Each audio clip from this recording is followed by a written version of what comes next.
here. The XFL rules on kickoffs. The ball teed up at the 30-yard line.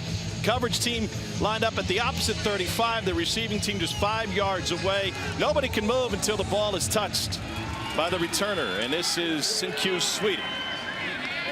He got a full head of steam. The first man misses, and Sweeting taken down at the 29-yard line. You heard Rob Woodson talk about some of the changes they've been through.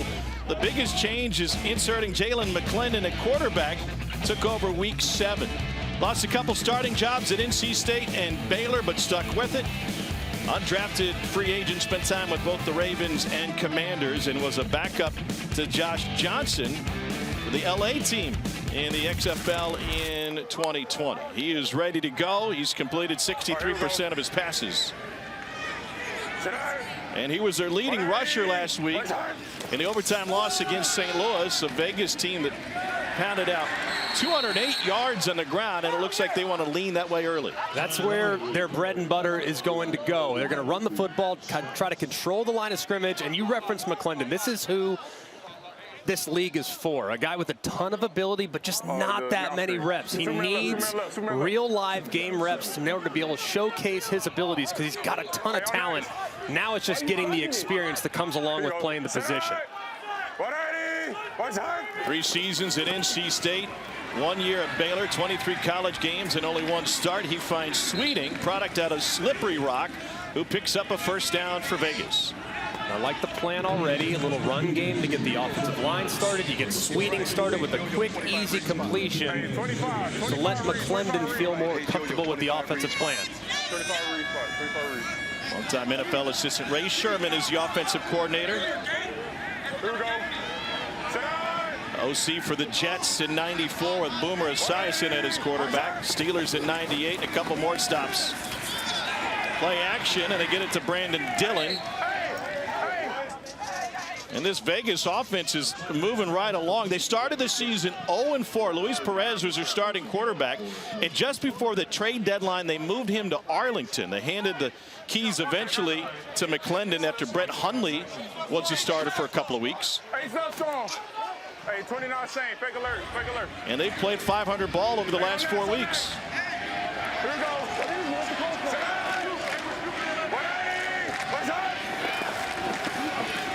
Gets it in the belly of John Lovett out of Penn State. He is tackled behind the line of scrimmage. So Houston team which leads the league in sacks. They get it done behind the line. Trayvon Mason out of Arizona had a big interception return last week. You see already what Vegas's plan is going to be. You referenced the pass rush for Houston. They have terrific edge defenders that you're going to have to continue to keep off balance with misdirection and by reading them on zone reads. Vegas won the time of possession last week against St. Louis, but lost the game, and that one just a hair behind Martavis Bryant.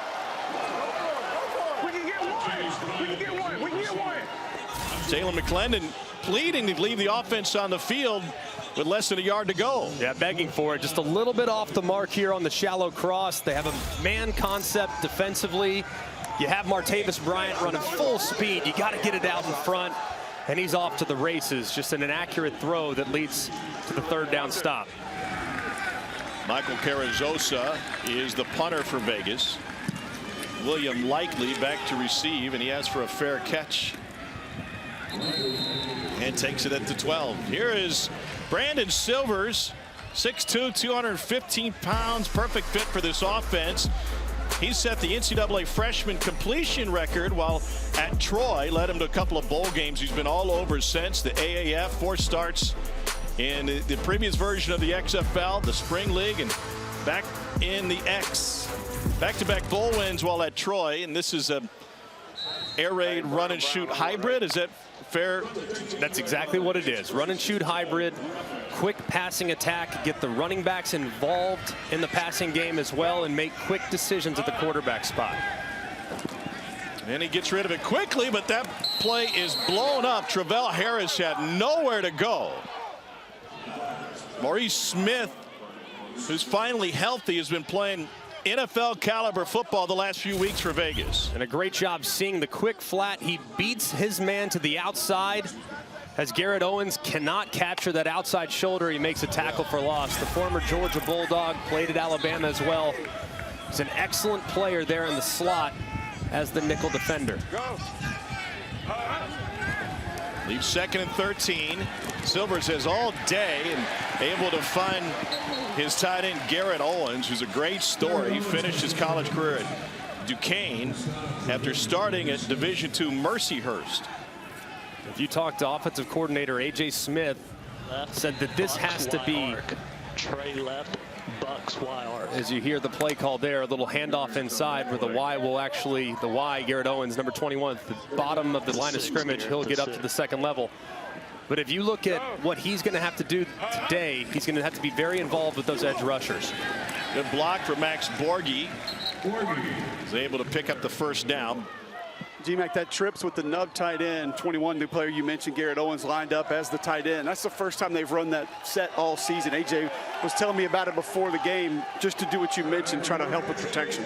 And if you look at the pass rushers for Vegas, Vic Beasley's the name that everybody knows, a guy that obviously made a lot of plays in the NFL, but don't sleep on Max Roberts, number 23 at the bottom, and then arguably the best defensive player in the league, Pita Taumoepenu at the top of the screen, number 0. He's phenomenal. 6th-round pick of the 49ers out of Utah, and a drop by Deontay Burnett. He's one of the best receivers in the league. All right, give me this. Give me this. Let's go. Regular. Ace left. Red F swing. H stick. Regular. Ace left. Red F swing. H stick. He's got the dig. Here we go. Red F swing. On ready. This is one of their base plays that they run an awful lot.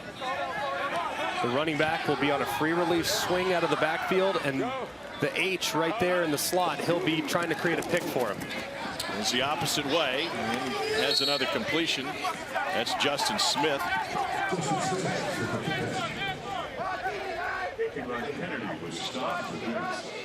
Duke. Trey left. 3rd down, 5. Trey left. Hey, red on ready. Silvers has shared time at quarterback with Cole McDonald this season.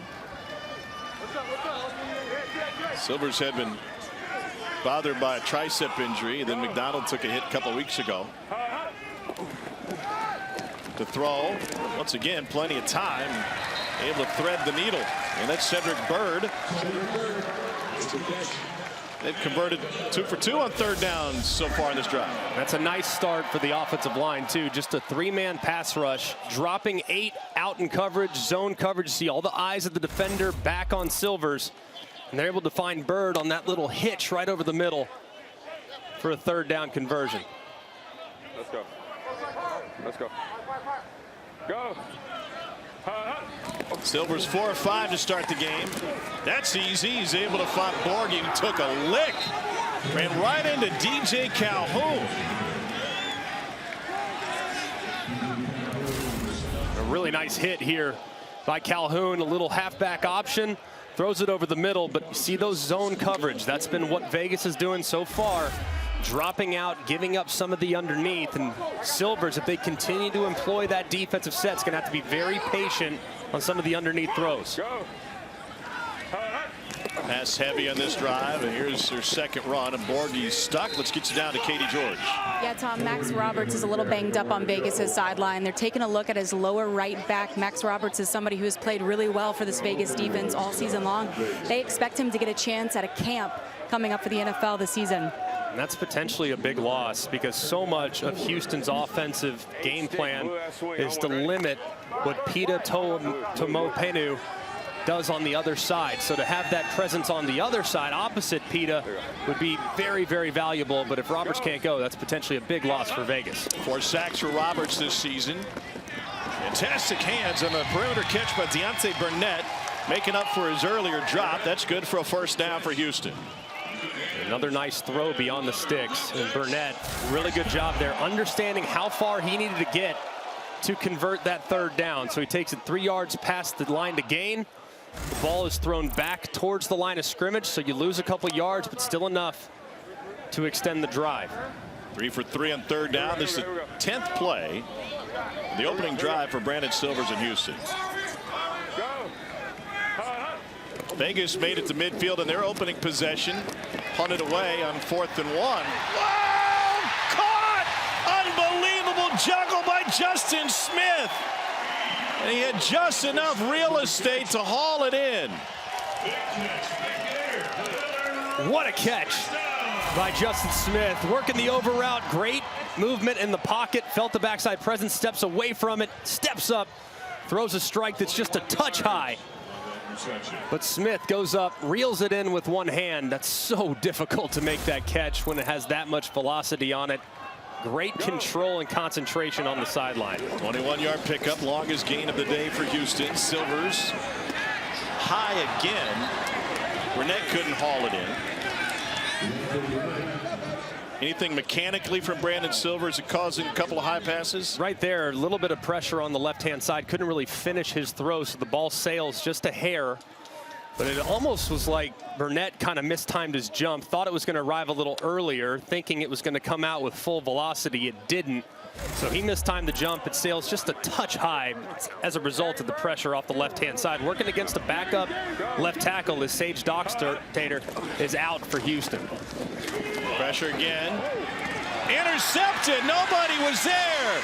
Keelan Kennedy with the takeaway for Vegas. What a huge stop. And that's their 7th takeaway in the last 3 games for this resurgent Vipers team. Rather be loading the truck or pulling in interceptions. Flags down as Jalen McClendon will stroll up to the 40-yard line. All right, flag down. I got DOS number 17.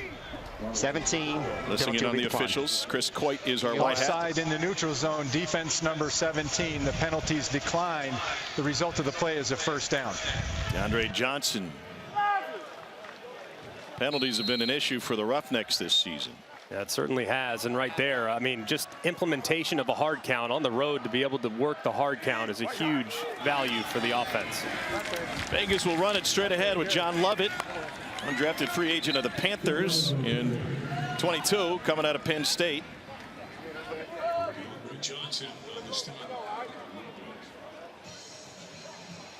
And 2nd and 6 now.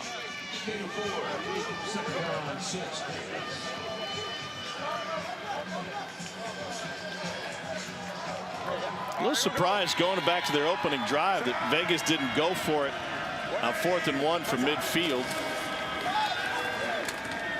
But the interception got him out of any trouble as Geronimo Allison hauls this one in. Ray Sherman took over as offensive coordinator a few weeks ago. Let's go Wolverine right bunch, 58 brush, rub, X post. Hey, Wolverine right. Vegas organization already looking towards next season, eliminated from the playoffs. 3rd down 3.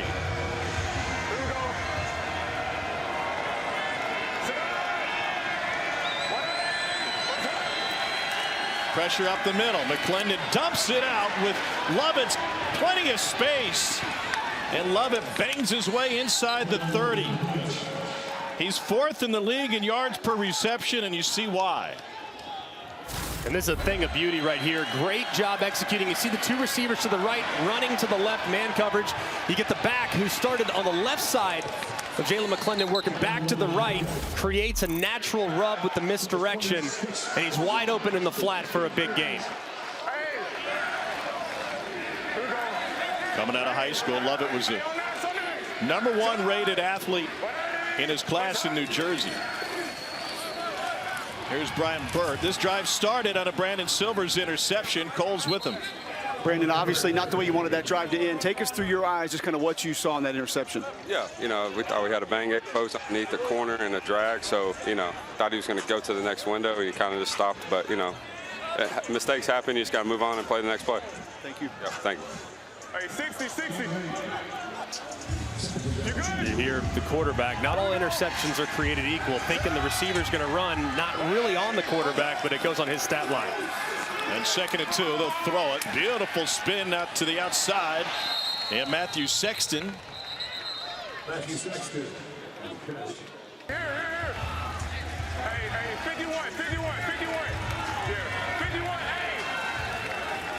Balanced attack, 3 runs, 3 passes on this 6-play drive so far.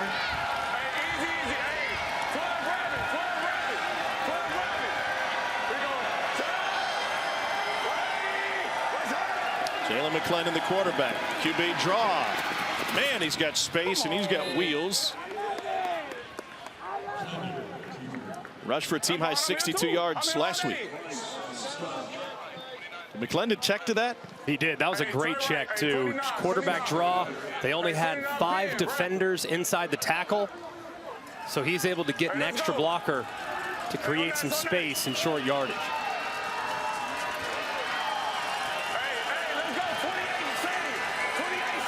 There should be a handoff to the right-hand side. You're saying that means the back's on the same side as where you're handing it off. It's John Lovett. Let's change of direction, and Lovett takes it inside the 5. And that'll set up 1st and goal. An excellent job there, putting his right foot in the ground right there. Allowing the defender to fly by. That's Beckett getting up inside to create 3rd and short. 4-down territory, you have to imagine, for Vegas here. Sean Price, the tight end.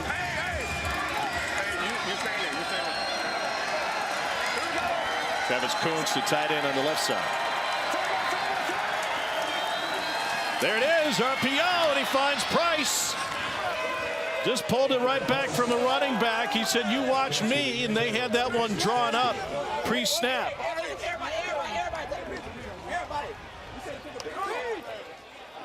Fourth touchdown for Jalen McClendon, limited time for the Vipers. And a great job by McClendon. Look how quickly he gets that ball up and out after play action.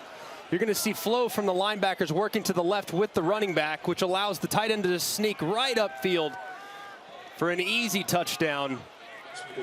Excellent execution that entire drive from Vegas. No kicking point afters in the XFL. You can choose the value. They're going to try to go for 2.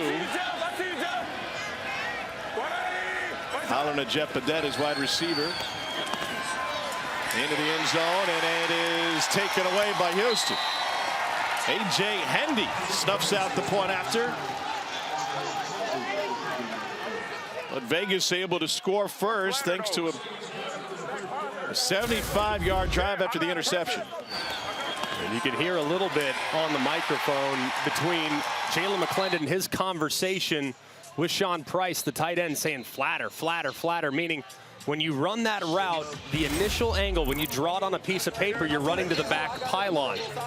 But when you have man coverage and defenders trying to underplay it, you have to bring it flatter towards the line of scrimmage so you can throw them away from that coverage. So he goes right to the guy that he was aiming for in the 2-point conversion attempt and gets it addressed. Wonder what Jalen McClendon saw pre-snap when he hollered at Sean Price. He's with Katie. Thanks, Tom. Jalen, let's start with the conversion. You and Jeff were having a conversation coming off. What are you guys talking about? Oh, nah, we just know, from looking at film, we just know the looks they're giving us. I just got to choose my matchups. Price was a good matchup. We just know that, like, the leverage and what they're doing, that we got better matchups in other places. So just talking about that. Still an extremely efficient drive to score. What did you like most about that drive as a team? I think the defense did a great job. So that drive is all dedicated to them, or all thanks to them. They got us the ball, and we did our job and just went down the field. So thank you. Yep. Max Borghi on return. Good job, Katie, up to the 20-yard line. Obviously, Jalen McClendon is seeing a lot that he likes. The checks that he had at the line of scrimmage on that drive, and then even the last-second shout to Sean Price before the play-action touchdown pass. And Vegas on paper, I mean, the strength of their offense is at wide receiver. They have terrific weapons with Martavis Bryant, a guy that played a lot of football in the NFL. Jeff Badet, who's back healthy this week after missing last week and part of the week before. And then Geronimo Allison, a guy that obviously logged a bunch of time up at the highest level as well. So they have excellent wide receivers. So he referenced it. If they're going to play a lot of man coverage, I got to find the best matchup.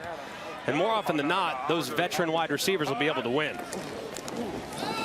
Houston's first drive lasted 12 plays, but ended in an interception as Bryson Aline carries it on first down. I like that. I know that both teams aren't really playing for a whole lot, but Both teams have shown moments all season long, especially Orlando, who at one point was the worst team in the league, but have found something since Quentin Dormady's taken over at quarterback.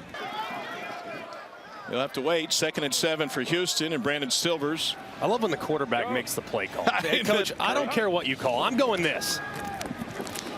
Kind of like you in our production meetings. Here's what I'm talking about in the broadcast. I'm going rogue. I'm going to tell you one thing. I'm going to go another way. A little whoop whoop.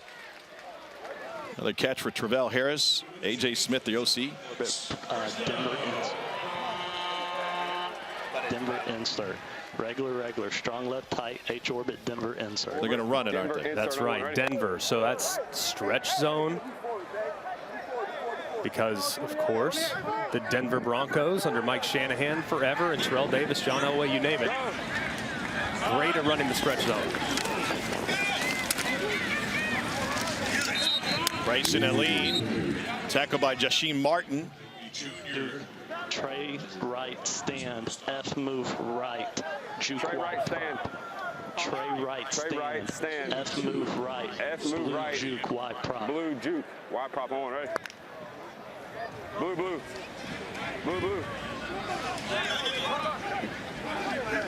ahead. Live line's now down to 2.5 after Houston opened at 6.5-point favorites. Silvers delivers that one on time, and another big hit. Ball may come out. Vegas thinks they took it away. C.J. Avery, who's tied for the league lead in fumble recoveries, ends up with the football. They got to decide if did he catch the ball and did it come out? Dean Blandino all over it in the command center. I've got a ball out. Loose, it's 3rd down. Who recovered the ball? Who recovered the ball? Vegas. Yeah, we've got command center, stop game. Chris, we're going to look at this.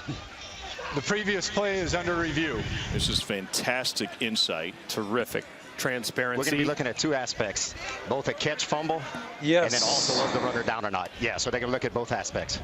I think they also had to decide, is it complete or is it incomplete? That's the first thing. I'm looking at my high ends, and I've got control, and he starts to turn. So he has turned, and he's completed the catch, and then I've got it loose before he's down. And they have immediate recovery. Ball right there, and then we've got a recovery by Vegas. So just get me that spot. Well, hey, Chris, after review, it is a catch and a fumble recovered by Vegas. And we're going to put it on the Houston 41-yard line, right hash. And that is just terrific. You hear how quickly it happens for Dean Blandino. Correct. And the boxes that need to be checked to come to that result. The ball was caught and fumbled prior to the runner being down. It was recovered by Las Vegas. It's 1st down. This is a great lesson for leagues, for conferences, and the college game to see how all this works, because on the field, they're getting ready to call that an incompletion. Right. And they were going to get back to the line and play on until Dean stopped play and said, hold on a second, let's take a moment to look at this. And how quickly. And first thing you have to determine, is it a catch? He said, all right, he clearly has control, makes a football move by turning. Then you have to figure out, all right, is he down? Clearly was not down. And then you have to figure out, is there immediate recovery, which clearly Vegas had. Just the 3 boxes that lead to an overturn and how quickly it happens. Just terrific execution from Dean. Chris Dishman's defense now with 8 takeaways the last 2+ games. We got a flag down. 11. Infraction 96 with contact. Let's check in with Katie. Your teammates just said we're in Mo City. You grew up just around this area. 70 people in the stands? 70. They everywhere. It's like a whole bunch of spiders and little animals around here. We out here. Showing out for him, obviously, creating that fumble. Got to. My son out here, right there with the red hair. Got to get him. Yeah, that for you. You create the fumble. C.J. Avery, you're on the case. You get it. How'd that feel? Feel great, man. I'm glad to be out here playing with these guys, enjoying every moment of it, and we're just going to keep going. Chris Dishman told us earlier this week that you are the most improved person on his defense. How does that make you feel? Feels great. It's just a credit to the work that I put in every day, and just like I said, I want to continue to keep it going. Nice work, CJ. Thank you. Well, Vegas lucky to jump on that one after it came out of the hands of Jeff Badette. And likely forced it out. A near fumble here. As you could see, Jeff Badette bringing that ball in. Is a great job there by Likely with active hands to get and reach and dislodge that ball, but excellent hustle there. Cam Sutton able to pick it up. As Cam Sutton running as fast as humanly possible to jump on the ball. Badette is coming off of an injury, didn't play last week. Came out at halftime of week 7. He was the most productive receiver in the first 4 weeks of the XFL season. All 5 of his touchdowns came then. He's put up a donut since. McClendon completes another one. This is Martavis Bryant, former NFL standout out of Clemson, 4th round pick of the Steelers, and he picks up a first down. So far, Vegas is really working the middle of the field. They had been running a lot of man coverage. Houston had. They opt to go zone there. You see Martavis Bryant, the veteran. When you're on a shallow cross like that, working right to left, you can just sit it down right there, make it easier on the quarterback, and don't run to get covered. That was a great recognition of coverage and a good completion.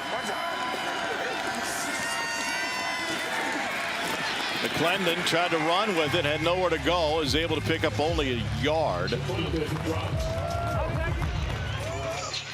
Let's go. Batman right, 50 smash, A middle. Batman right, 50 smash, A middle. Batman right, 50 smash, A middle. You got that, Ray Sherman was the offensive coordinator of the Vikings in '99. They had Randall Cunningham, Chris Carter, Randy Moss. Right here, pretty basic concept. You have corners right here. Might be able to get one-on-one against man coverage. Just going to rotate out of it. Pressure from the edge. McClendon evades it, throws on the run, complete. A Vegas first down inside the 10 for Geronimo Allison.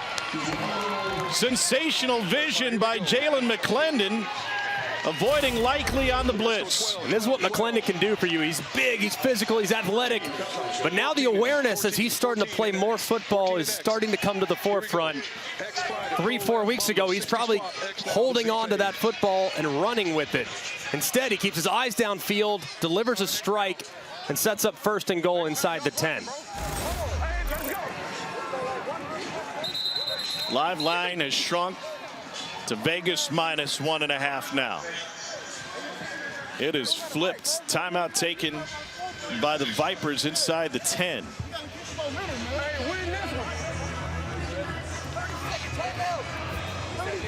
Vegas is building towards next season.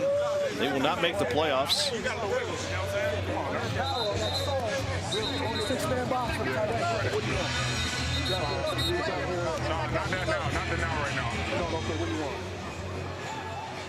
to this Clipper? Yeah, Clipper, A flat. Clipper, A flat. Let's go 11. Even right, X flat. 51 Clipper, A flat. Even right, A flat. Clipper, A flat.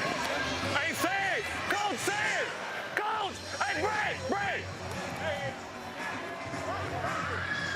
I'm not giving him say it. 51, even right, X flat. 51 Clipper, A flat. 51 Clipper, A flat. Even right, X flat. 51 Clipper, A flat. Ray Sherman's headset goes to the position players, the skill guys, and the quarterback. Even right, even right.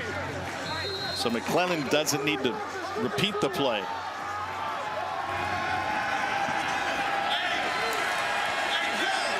Going to get a little rub out right here.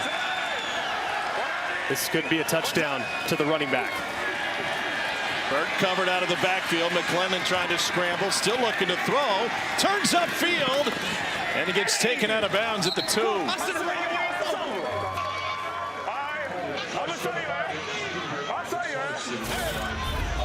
Talking with Tavante Beckett.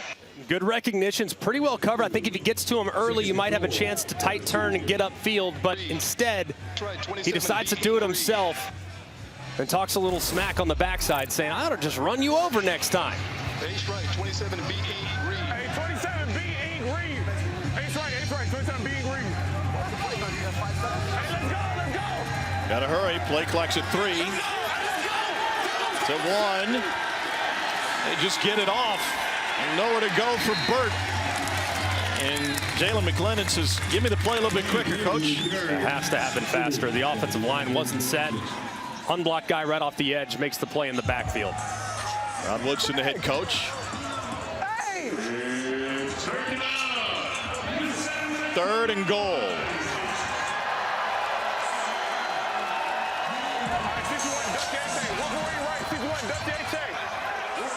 Better hustle again. They're trying to get a substitution. There's no way that 35-second clock is running that fast. There's no way. Dude, it just snapped. The ball's running. That kid has to be a 35-second clock. Can't go to 25. Our clock is running way too fast, man. Come on, man. Okay. Come on, guys. Play clock was good. No, no, it's not. It's not. I'm telling you, as soon as that guy is down, they're starting the clock. I know, but they don't do that when they're on the clock. Bet you Let's bring in Dean Blandino. You hear Rod Woodson's complaints. What about the execution of the play clock, Dean? Normal execution, right? The play ends, the official signal, the play clock is reset to 35, and it begins immediately following the play. And we just double-checked it. There was no miss. The play clock didn't go to a different number. It was right at 35. They sent in a sub late, and I think that was the issue. That's why they had to call a timeout. Yeah, I watched it. I'm with you, Dean. Like, I watched it the whole time. It was at 32 when they got back ready to receive the play. So I'm all for Coach Woodson going out there and trying to get a little extra time, slow him down a hair, but that one felt like it was self-inflicted. Out of the timeout, third and goal. Big down here for Houston. Glendon, a great runner. Much likely off the edge up top. Got rid of it quick, and he's in for the touchdown. Sinkyu Sweeting with his 4th touchdown catch of the season. And now Vegas will decide on the extra point value. And as the motion went across, you brought also a defender to the other side as well, which indicates man coverage, means you got to get the ball out immediately. And the defender just can't get through that much traffic before the ball is completed. That was a great job of timing up the motion with the snap and McClendon getting the ball out as quickly as humanly possible for the touchdown.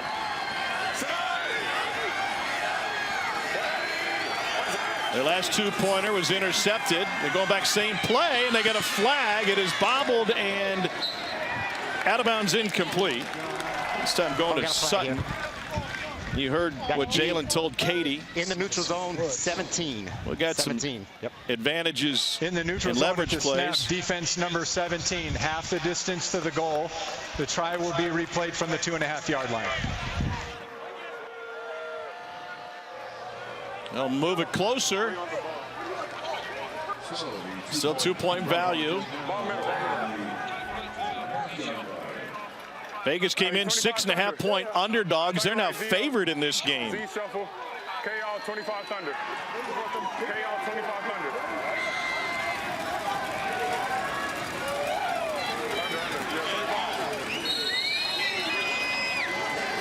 Gotta think this is gonna just be a handoff to the left-hand side. Travis Kuntz, the lead blocker. And John Lovett gets stood up before it got back to the line of scrimmage. 7-play, 41-yard drive. Took 4 minutes off the clock. Ended with a Sinkyu Sweeting touchdown catch. Q, you went after the officials there after the timeout just to get your ball, right? Why is that? Yes, ma'am. I had to get it for Mom Duke. She's sitting in section 115 right there. Shout out, Mama. I love you.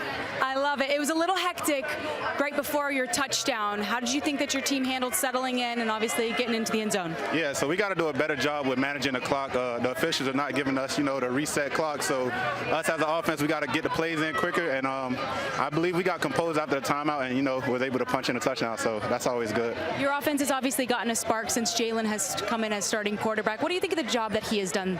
Jalen has done a tremendous job. I mean, he's put his head down and worked, hasn't complained, and when he got his opportunity, he's made the most of it. We're a way more dynamic offense, and we all got Jalen back. Thanks, Q. No problem. Thank you. You could say Sinkyu Sweeting has made the most out of his opportunity as well. Was playing at Seton Hill and then Slippery Rock, and now playing pro football. Wade Phillips has been around the game a while. He's with Cole Kublik a moment ago. Coach Phillips, you moving the football, defense has been put in some bad spots. How do you address ball security and some of the penalties, some of them self-inflicted wounds here early with your team? Well, it's unusual for us, but we got to keep the football. We got to hold on to the football. We've been good at that all year, but just reminds everybody that, hey, we got to hold this football because we can move the ball on them. Thank you, Coach. Thanks. They have moved the ball, but we got to be able to play closer so that we can, contest the catch. That's two huge turnovers. Brandon Silvers threw an interception. They also have a fumble, and that one is off the mark. Mentioned this earlier, but Houston came in as 6.5-point favorites in this game. That has certainly changed. The thing has flipped in a hurry, and based on how things have gone, granted, Vegas has not played well in the second half of football games. They give up 116 points in the second half this year. That leads the XFL. They've been a good starting team, but still, man, with what Houston's done up to this point, it'd be hard to take the points in that live line. You can get Houston plus 150 to win the thing right now. Over the middle and incomplete. Travell Harris was there. And now Houston left with a 3rd and 10.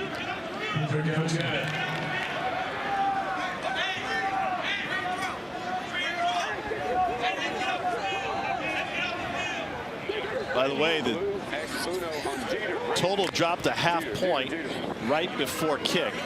You hear Jeter right there. Two? Sounds like they're going on 2. That's the assumption. What do you think? Either that or a gift basket at the end. 3rd and 10, Silvers.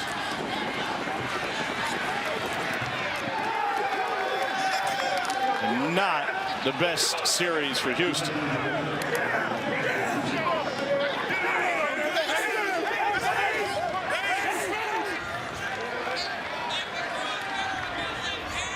Just a bad sequence there from Houston. Just nothing going. A couple of bad decisions and really well covered by the Vegas Vipers.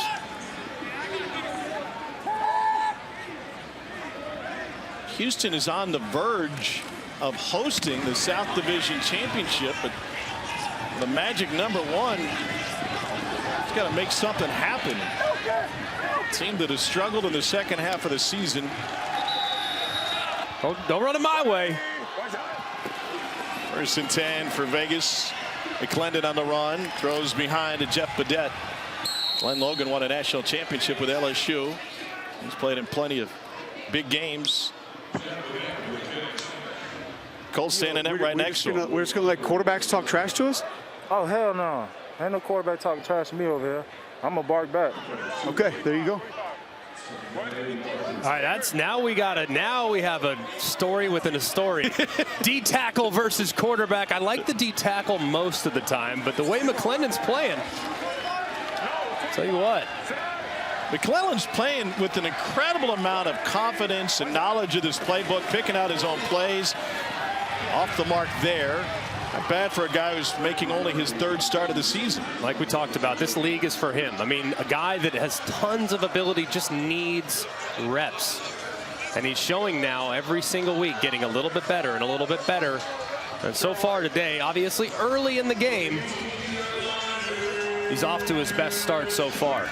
Need breaks sometimes in the football business. Jalen McClendon, it's a late add to Washington's roster in 2019. After a preseason injury to Josh Woodrum, he was with Case Keenum, Colt McCoy, and Dwayne Haskins in the quarterback room that preseason. Pressured, gets away from it. Plenty of green in front of him, and McClendon slides down after picking up a 1st down. Another situation where they were low on the play clock. The offensive line doesn't get the pressure sorted. They have a guy unblocked in Ellerby right up the middle. But McClendon's athleticism is able to get around him and turn a negative play into a positive. Why have they been so late in the play clock? They're just not getting out of the huddle fast enough. This time they did. There's plenty of time here. John Lovett with the carry. Let's see when Sherman delivers the play. Let's go. Superman right, 28 same. Superman right, 28 same. All right, so he has the play at 24 seconds. Shouldn't be any issues, but they're also late with a lot of their substitutions. As you can see, Geronimo Allison now running in late. Next thing you know, you're preparing to snap the ball with 10 seconds left. Glendon hands it off. He's not 100% after that last run 3 plays ago. This is the hit he took, kind of going down for a slide and caught in between sliding late and taking a hit. You can see nothing crazy violent, but maybe as the defender's going over the top, kind of lands on that right leg. So something to kind of watch here as this drive progresses. Play clock is already at 10, 3rd and 3. See, now they're going to be late again. The receiver's got to get lined up too. Hustle. Lack of a sense of urgency. 4 or 5 on 3rd down. They get it off right before 0 hit. And he's hit as the ball was coming out. That is ruled a fumble on the field and returned for a Houston touchdown by Tavante Beckett. If it stands, it's a 3rd turnover this game that has led to points. That one directly, and it came thanks to DeAndre Johnson working his way into the backfield.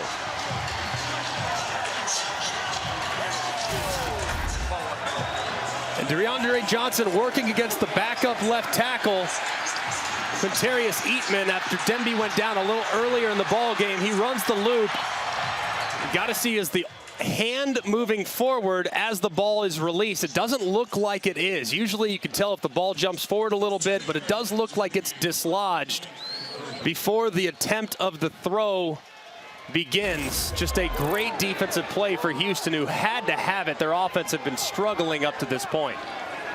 Houston will go for 1. Cole McDonald is in at quarterback for the Roughnecks. Max Borghi runs it, and he gets stopped. That live line over at Caesars is just bouncing up and down right now. How about Wade Phillips' reaction to Tavante Beckett's scoop and score? Touchdown! Touchdown! Touchdown! Yes!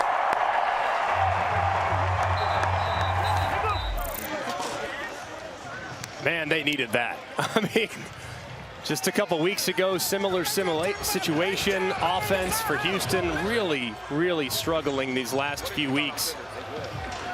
On that day, it was a fumble that William Likely took to the house. Right here, Beckett picks it up for the scoop and score. And Houston's defense continues to keep them in ball games as the offense is trying to find its footing.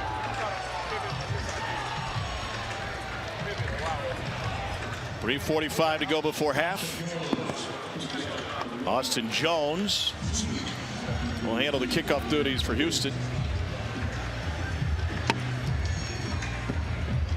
Every point in this game has come off of turnovers.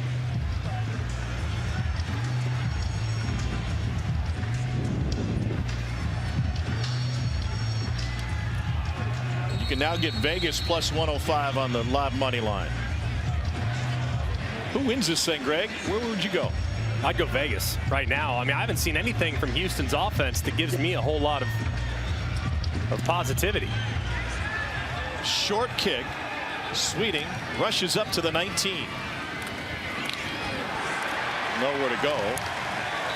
Another huge defensive stand for Houston. The takeaway has swung this game again. Here's Cole Kubelik. DeAndre Johnson with the swat to get that ball out. Just take me through that pass rush move, what you saw pre-snap and how you were able to get to the quarterback. Yeah, man, just a 3rd down and short. I knew I had to get off the ball, get in the backfield, make a play for my team, man. We down. I just had to get off the ball, do what I do best, get in the backfield. You're waiting for the interview. Did I keep you off kick cover? Yeah, man, I might get chewed out by my special team coach. That's my fault. You blame it on me. Yes, sir. I'll take it. All right. Say next time he makes a play and it turns into a touchdown, you'll go get him again, give him another rest so he doesn't have to cover a kickoff. That seems equitable. I'll talk to Coach Eager. We'll work it out down here. There you go. That seems like a fair ask. You make a play, take a play off.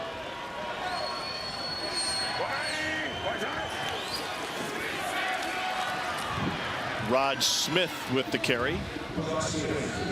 And that's one aspect of this Vegas offense that hasn't really gotten going yet. McClendon's made some plays running the football off schedule. And now Smith will take himself out of the game. They haven't really gotten the traditional handoff run game going just yet. As you can see, looks like as he's going to the ground, kind of grabs that right leg and limps off. Hopefully Smith will be okay. 55 games in the NFL after his Ohio State career. This is John Lovett. And Lovett is able to turn upfield. That's going to leave 3rd and 1.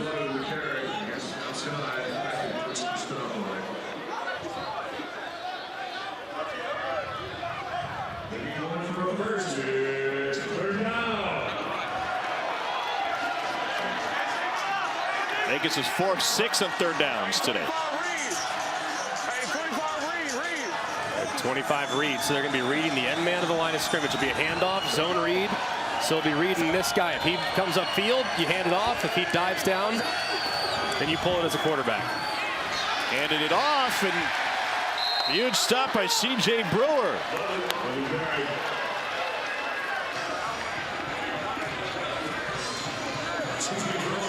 Houston defense continues to play so well along the line of scrimmage.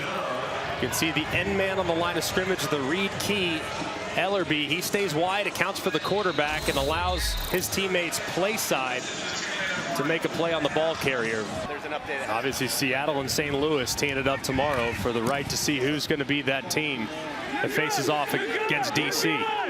Travell Harris takes his punt at the 10. Cuts upfield. Stays on his feet to the 30. Fantastic return by Harris. Houston looking for some momentum from defense and special teams. What's going on at quarterback for St. Louis? Going to be interesting. Brandon Silvers has all day. There's a flag down. And a great one-hand gather by Ben Putnam. Did you see where the flag Not 7 on the line. 64 is too deep. Talking about the left guard, left tackle Jack Snyder. Not enough players on the line of scrimmage. Offense. 5-yard penalty, replay, 1st down. Cole, you played offensive line in the SEC. That seems pretty simple. A lot of times it is, but when you're trying to switch it up and you've got elite pass rushers like you do in this game, you're just trying to alter things, change things a little bit. It can get confusing. So it's one of the things we've seen is inconsistency along the offensive lines in this league. It's gotten a little bit better, but still shows up time to time. Got to be versatile. Snyder came in as a left guard. Sage Doxtator is out, so he's bumped out to tackle.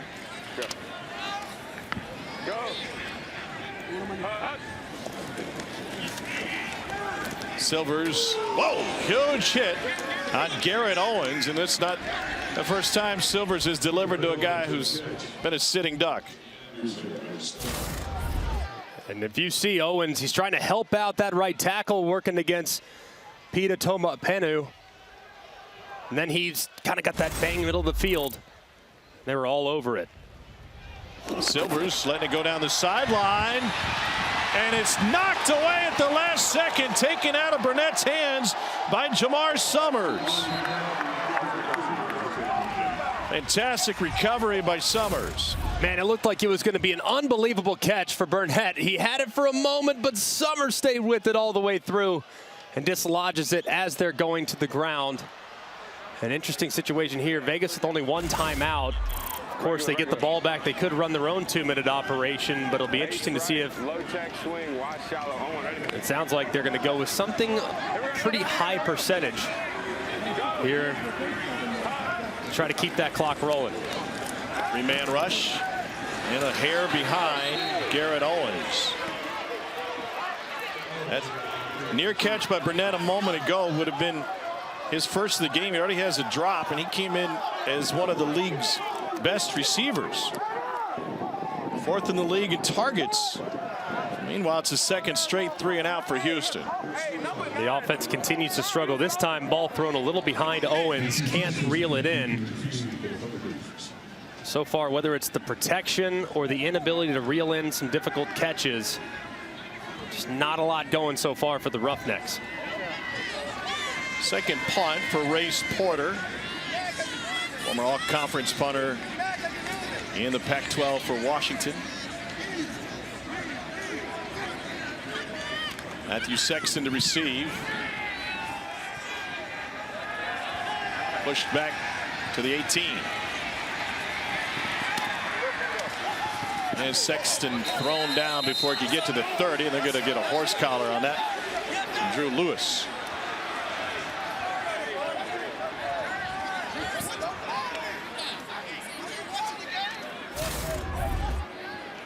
See right here, does look, so you get that hand up around the collar. Looks like it was close. Receiving team a hold and a horse collar tap. No, offense, kicking team, right? So we have a hold on the receiving team and during horse the kick. collar. Horse collar was on the kicking team. Sorry. Yeah. So we got a hold on the receiving team during the kick. Yep. And we've got a double after. So we're gonna go from where B's foul would be enforced from. So we're gonna go end of the kick. What's the number on the horse? 27 on the horse collar. At the end of the play. So Dean, where are we gonna put it? 19. Double 19. after, doesn't that go to the end of the kick? Goes 19, yeah, end of the kick. End of the kick. Okay. There are fouls by both teams. Holding receiving team number 28. Personal foul, horse collar tackle, kicking team number 27. It's the receiving team's ball at the end of the kick, first down. Correct, the 19-yard line. Dean, as we look at this, when you would have a play on both sides, why is it, you said double after, can you explain what that term means and why there is a 10-yard penalty from the end of the run? So a double after means both fouls occurred after the change of possession, and when that happens, the ball is placed at where the receiving team's foul would have been enforced from, which is the end of the kick. So there's no yardage penalty assessed. The ball is just placed at the end of the kick because that's the enforcement. And what about the horse collar? Would there be no penalty in regards to the horse collar at the end of the play? Yeah, there were fouls by both teams, right? So it's almost like an offset at the spot where the receiving team's foul would have been enforced from. That's the rule. Okay. Appreciate it, Dean. Jalen McClendon is able to find Lovett out of the backfield. He's got open space and takes it out to the 46-yard line. Vegas has one timeout remaining. 44 seconds left in the half. Of course, under 2 minutes, the ball will stop to set the change, similar to the college timing rule. Great job identifying a one-on-one with your running back against a safety that's inverting weak side. Really good matchup and a ton of space there for them to work offensively. Vegas, a little surprised that they decided to take a timeout right here. You would love to have that one in your hip pocket in case of a sack or in case of a lost yardage play, and then in an end of half situation, you'd love to keep that timeout for the kicker. So I don't necessarily agree with calling it with 44 seconds left. It seems a little early for me. Missile, 8-9 missile. You got a screen over there. No timeouts. The clock will start at first downs and out of bounds, okay? You feel like they could have either spiked it or had a play to run? Yeah, I think that's what I would have done. You could have gone up. You had plenty of time. Of touchdowns unlikely, so I would have gone up and tried to call an offensive play. If you sacrifice 5 or 6 seconds, it's not the end of the world. You're 25 yards away from potentially attempting a field goal.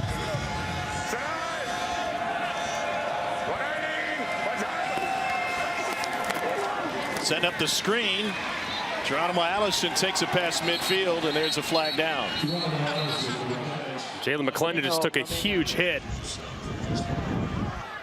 there at the end of the play. That is a fumble. Go back box. Go back box. Who recovered the ball? Who recovered the ball? I've got clear fumble. I've got a fumble upstairs. I've got a fumble upstairs. Okay, we have recovery by the offense. Okay. Okay. The ruling on the field is a completed catch. Personal foul. Roughing the passer with body weight. Defense. 15-yard penalty added to the end of the play. Automatic first down. And here's the hit that's applied to Jalen McClendon there, as you see the defender, number 57, Charles Wiley, takes all of his body weight and lands on the quarterback. You have to at least make an attempt to roll as you're going to the ground. He did not, and the official dropped the flag. And now the big key for Jalen McClendon and the Vipers offense, they cannot take a sack. That's the biggest key. When you get to this part of the field, you're anticipating pressure defensively for them to try to knock you out of field goal range. So you as a quarterback, the clock has to speed up internally, knowing the ball has to get out, because any lost yardage puts your field goal attempt into jeopardy.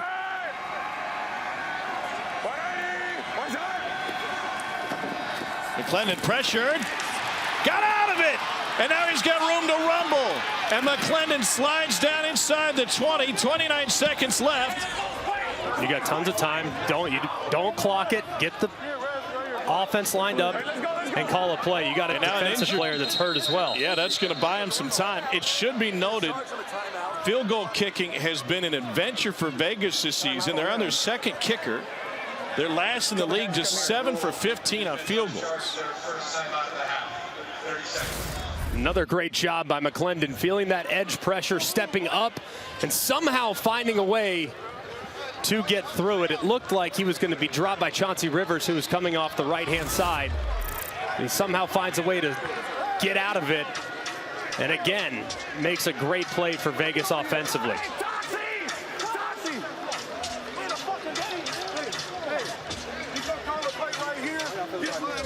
Play is going to start as soon as we get lined up. All right? I don't care. As soon as they start, man, right, 86 lanes. All right. Even right, 86 lanes. Even right. That's not right. Even right. 80. Hold on.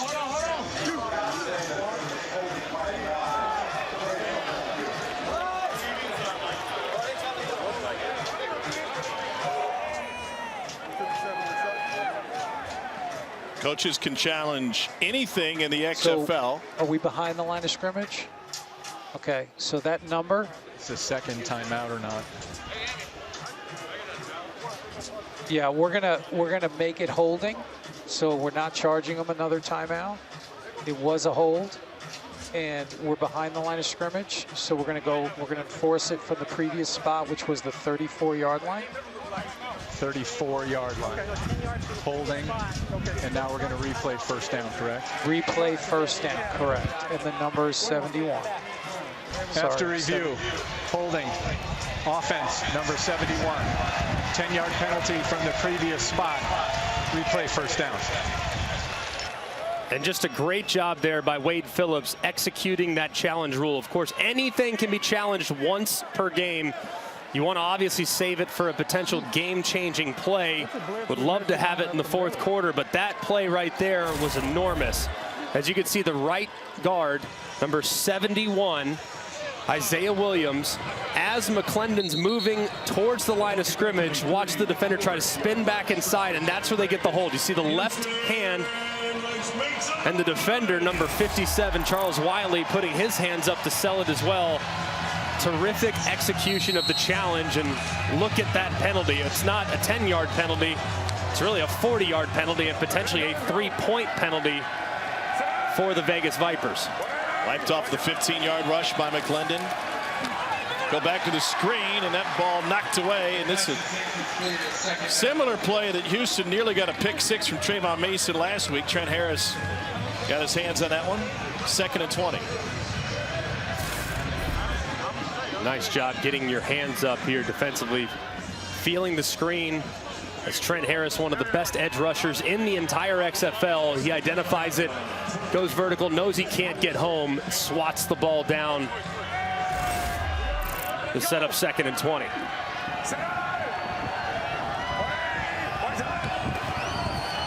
Pressure from the safety, gets rid of it to his running back, and Lovett gets taken down by a shoelace. A.J. Handy brings him down. Clock rolling. And right here, you would probably spike it. You have to spike it, spike it. There you go. Now you You got 5 seconds, take a shot at the end zone. Or if you feel like your field goal kicker can kick it from 52, 50 or so. And that's what they'll try. Sam Sloman. 55, excuse me, 56 or 55. I'd put a guy back. I'd put William Likely back underneath it to see if maybe he could return one. If I'm Wade Phillips, I'd call timeout right here and maybe give that some consideration. Sloman was just signed last week. He only has 1 game under his belt, sitting at home on the couch when he got the call. 55-yarder. Wow. Had the distance, but a missed right. Pretty simple. It's right there for the taking for the Roughnecks, who needed overtime to win at San Antonio last week. Sam Sloman to kick it off. Max Borghi. Nobody can move until he touches it, and he gets it right at the goal line. Borghi looking for a seam.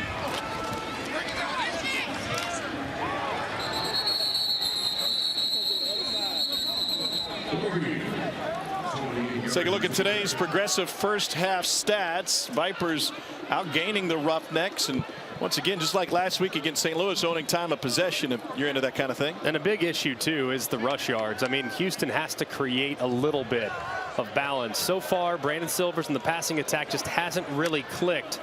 Got to take some of the pressure off the passing attack by being better on first and second down, and that starts by effectively running the football in those regular down and distance situations. Bit of a hole for Bryson Alene. Played his college ball at Delaware State. Decent start. Good start right there. 4 yards on first down. Always feel good about that. If I'm A.J. Smith, I continue to kind of lean on that offensive line. See if I can't create a little bit of a seam in the run game.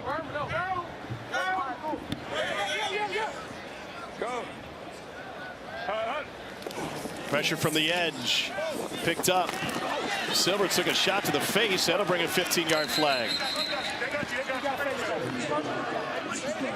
There's Maurice Smith coming in on the personal blitz. Foul. Face mask. Defense number 26. 15-yard penalty from the previous spot. Automatic first down.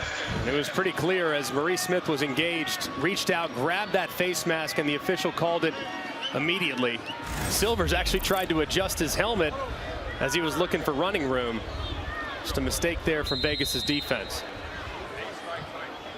Orbit, well, on, right? Remember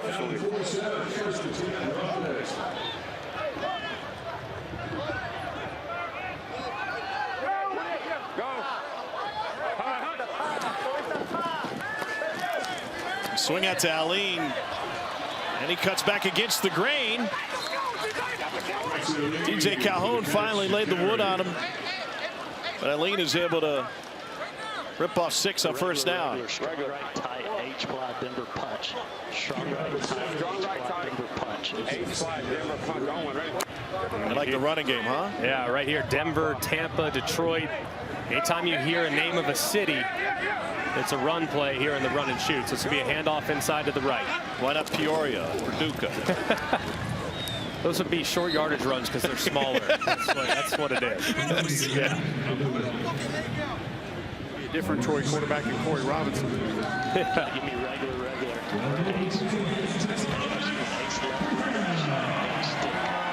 Ace left, swing, H stick. Red F swing, H stick on one, ready?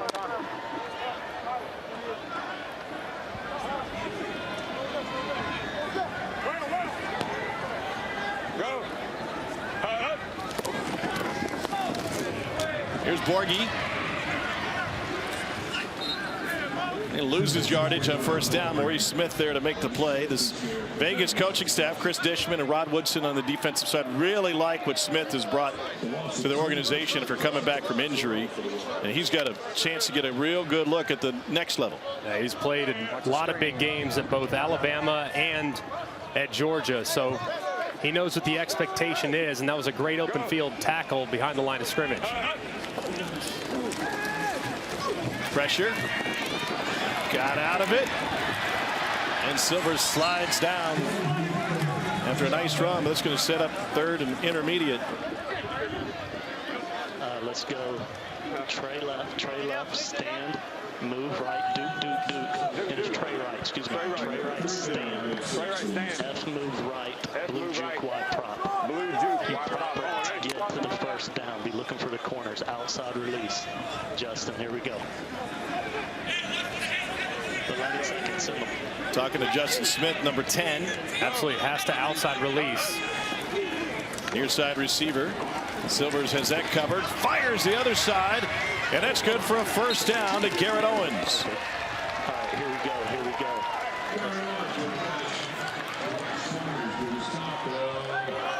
Great job there by Silvers. Scanning the field. Didn't like anything left initially. Had the juke route. Was well covered. Gets back to his right on the outlet. And it's just enough to convert on the third down.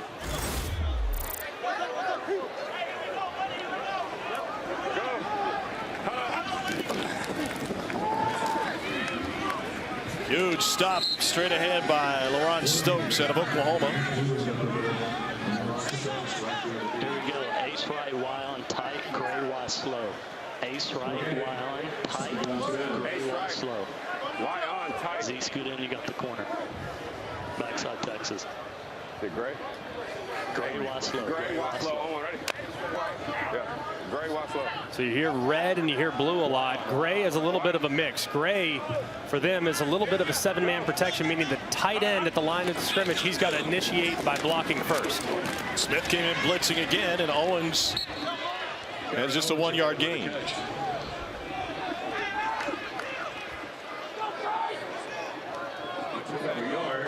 Wade Phillips' team looking at a 3rd and 9. Are expecting pressure if you're the quarterback here, as the defense wants to knock you out of field goal range. So got to get the ball out quickly if you're Brand Silvers. And you hear knife.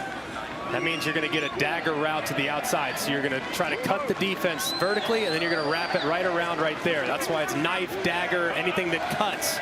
That's what you got. Brian Adams down the sideline and intercepted.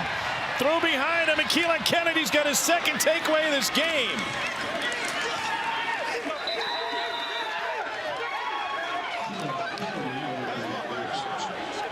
Keelan Kennedy was working for a moving company in Pensacola when the XFL called, and going to be in the heat. Would you rather be hauling couches or taking the football away? We all know the answer to this one. What did Silvers see? He saw Kennedy, number 6 in white, for the 2nd time this game. Back to Houston in a moment.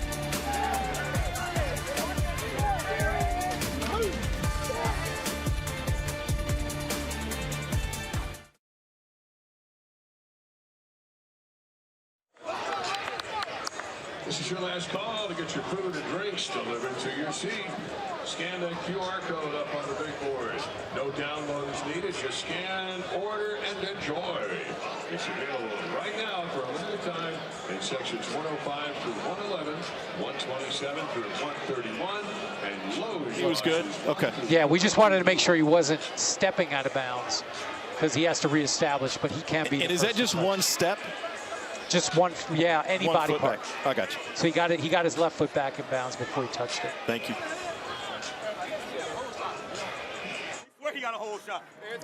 Key, 2nd pick of the game and a have-to-have-it moment. How was this one different than the first? I wouldn't say they're really different. We feel like we need everyone, every drive, if we can get one. We just focus on playing good ball, trusting our technique, trusting our coaching, and that's what helped me make the play. Thinking about what you've accomplished just this afternoon, you were working for a moving company when you got the call to come join the XFL. What has this experience been like for you? Man, this is such a blessing. I feel so blessed to have this opportunity. I wouldn't want to be anywhere else right now. Keep it up. Thank you. Thank you.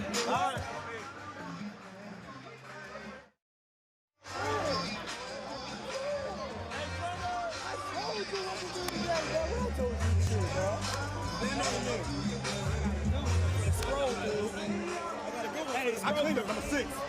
I cleaned up number 6 for your ass.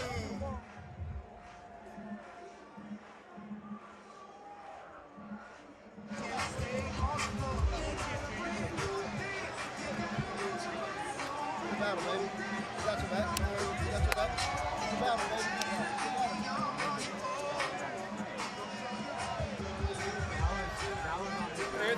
Key second pick of the game and a have-to-have-it moment. How was this one different than the first? I wouldn't say they're really different. We feel like we need everyone, every drive, if we can get one. We just focus on playing good ball, trusting our technique, trusting our coaching, and that's what helped me make the play. Thinking about what you've accomplished just this afternoon, you were working for a moving company when you got the call to come join the XFL. What has this experience been like for you? Man, this is such a blessing. I feel so blessed to have this opportunity. I wouldn't want to be anywhere else right now. Keep it up. Thank you. Keelan Kennedy, you're not in Kansas anymore. Garden City Community College and Fort Hays State, was committed to Jackson State. Ended up getting a look thanks to a 3-week camp at the NFL Alumni Academy. And it has led to a breakout game here with 2 interceptions, and now Ellerby with the big stop. Those are the first 2 picks of the season for Kennedy. A great play on the last one as well. Just kept the eyes inside, continued to run vertical with the receiver, knowing there was no threat to the outside and short. And he makes a good play on the football, but it's really up to Houston's defense. They're really the only thing that's keeping them in this game because the offense has been stagnant for most of the afternoon. Vipers averaging better than 5 yards a play to the perimeter and taken away by Houston. Defense comes through with J.J. Harris.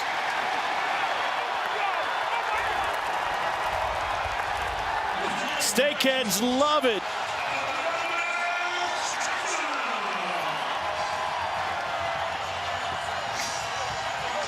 Take a bow. Harris took it away from Martavis Bryant. Got kids losing their shirt in the stands. It's a party in H-Town. How about it right here? I mean, just a great play by J.J. Harris, just continuing to fight. You see him engaged with Bryant, and he strips it with his right hand, tucks it, and finds pay dirt as the offensive coordinator. A.J. Smith, he's going to have to buy Brian Stewart dinner after the performance that this defense has given them up to this point. Both Houston scores have come on takeaways. And now the Roughnecks looking for their first lead of the game. And they got it! The conversion goes to Tavon Salter. And the Roughnecks have a 1-point lead.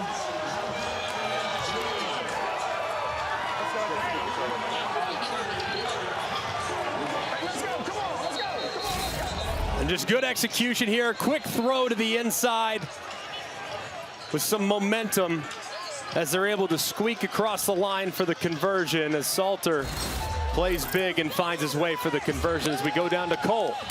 J.J., take us through that last play. When did you know you were going to be able to get that football out? Man, I had him stood up, and I seen the shot at the ball, so, man, I took advantage. Scoop and score out of the end zone. How did that feel? And did you feel like the defense had to make a play based on the offense struggling a little bit? Man, we just going out there doing our jobs, man. We out here supporting the offense. Whatever happens out there, we just going to let it happen. Control what we control and try to make plays. Thank you. Appreciate it. Before starring at USC, J.J. Harris was the LA City Division I Player of the Year for Crenshaw High School in 2013. He was a takeaway machine with the Trojans after starting his career there as a wide receiver. That was a great play right there. As you could hear him, he had him stood up.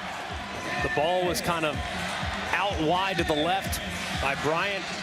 He steals it from him and does a front flip into the end zone. Here's Sweeting. Took off from the 7. And taken down at the 26-yard line. Round 1 of the NFL Draft beginning April 27th in Kansas City. 8 o'clock Eastern on ESPN and ABC. All 3 days will air on both ABC and ESPN.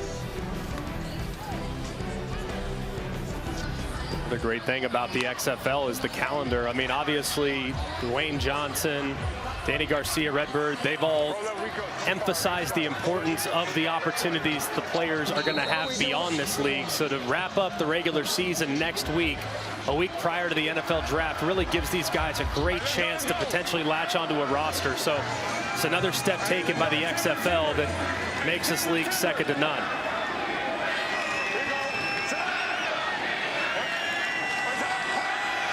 Jalen McClendon having a big day.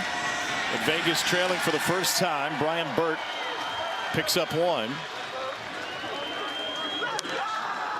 Chauncey Rivers, who starred on Last Chance U, in on the tackle. He had been injured earlier this game, but back. 61-8 match. Live line to Caesars. Vegas now getting 3.5 points.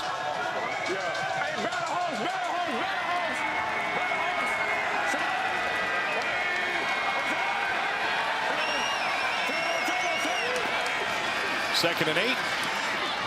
McClendon on time. That's Jeff Badette. Played at both Kentucky and then Oklahoma. Coming back from an injury. Didn't play last week. Nice timing on this throw. Good patience by Badette. Kind of slows a little hesitation out route, knowing there's a defender out in the flat that you have to avoid. Doesn't run in to the contact. As you can see, came out of the gates on fire and has slipped just a little bit in production the last few weeks, trying to get back involved here in the passing game. 6th in the league in yards, tied for second in receiving touchdowns, despite missing the last week and a half. Linebacker coming. And they get to him. McClendon taken down. Houston came in with 29 sacks in the season to lead the league. And Emmanuel Ellerby, who played right up the street at Rice, is in on the sack for the Roughnecks. And you're going to see on the right-hand side that weak side linebacker, number 52, Ellerby. When he blitzes in the back, picks him up, that frees up Beckett, who can come right around the edge to time it up. That's who arrives initially. Then Ellerby recovers to bring down McClendon. That was a good job of overloading the protection and dropping the dynamic quarterback as he was trying to find some space. 2nd and 13. Pressure again, and they live it in the backfield now. Brian Burt swallowed up by a host of Roughnecks, including Tavante Beckett and William Likely.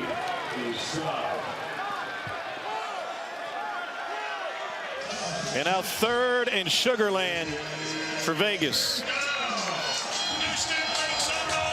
Got to be thinking some type of screen or something here. Maybe a quarterback draw if you get a friendly look. Friendly look meaning there's not many defenders in the box defensively. So inside the tackles you count. There's not many guys there. I might go with the quarterback draw right here. Lennon to the screen. Badette dropped it. And momentum residing on the Houston sideline now. It's amazing when we talked at halftime the importance of just cleaning things up. As you can see the pressure being applied. They have a screen called underneath. They have some blockers, but nothing there as Badette drops it after a pretty accurate throw. One that should have been caught by Badette.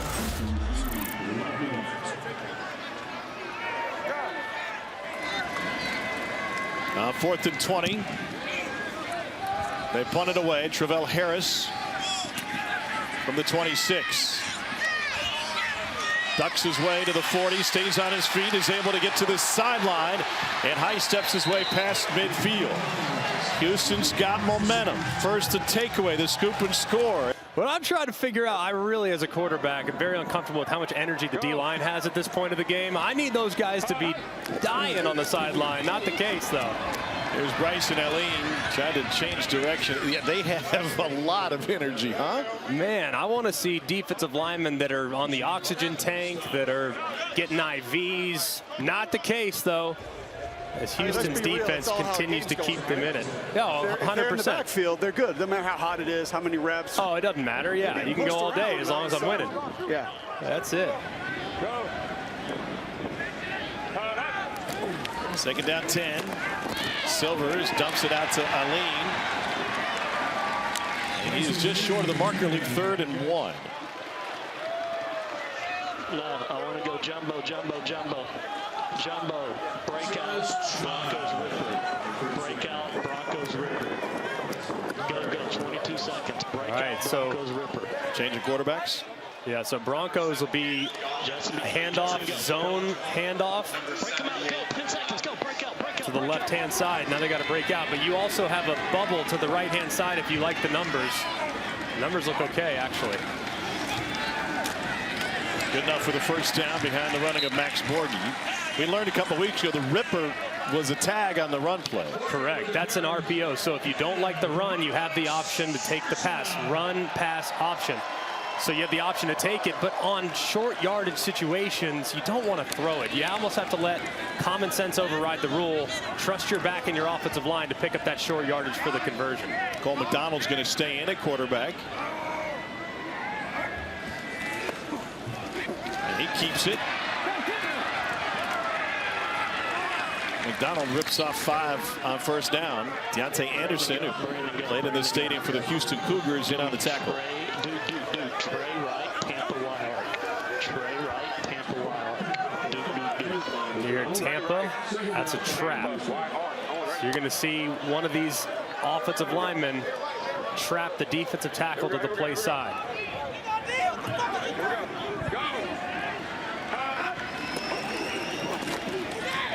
And ran right by him, and Borghi bounces to the outside. And Houston is taking control of this game on a long run of 22 yards by Max Borghi. We talked at halftime. It's going to be so important with the passing game struggling. There's the trap, as you see, number 70, Yarbrough. Kick out the end man of the line of scrimmage. Borghi goes right in behind him for a nice game. But we talked at halftime, you have to get the run game going. If the passing game is stagnant, you got to find some offense on the ground, and they've done that early here in the second half. They have neutralized number 0 for Vegas, Peter Talamoa-Penu, who came in as second best sack guy in the league. He just hasn't been able to impact this game. And so much of Houston's offensive plan is really designed to limit his impact. Making sure a tight end is over him, making sure a back will hit him on the way out of the backfield.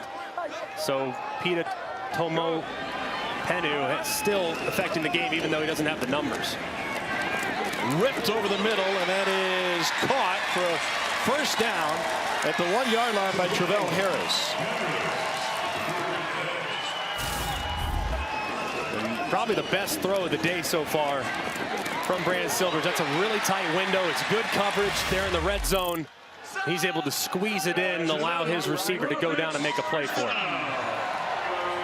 Still get Houston on the live line, -5.5.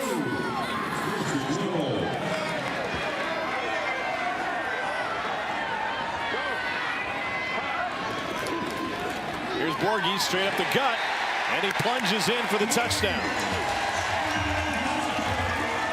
First offensive touchdown for the Roughnecks today. The defense has contributed 2.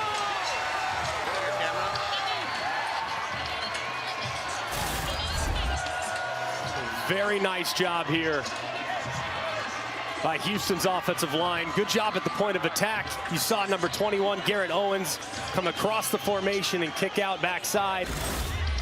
And Borghi knows exactly how far he's got to go to get it. To get the 6. Interesting, they're going for 2 here. You got some action at the top. Not sure what was going on there, but it looked like a Vipers player hit somebody. That's Maurice Smith and Adam Sparks, who... I think it's 26, not 28. One on each team. Smith, number 26. Giving them a personal foul for giving them the business there. Yeah, it's just going to offset. Okay. Personal foul, defense. Personal foul, offense. The penalty's offset. The try will be attempted from the 5-yard line. Deontay Burnett in the middle of it. And you can see at top of the screen right here in the bunch formation. Got some action there. Little chatter. Things escalate a little bit, but a good job by the officials, man. Just call it on both sides, move on. Go.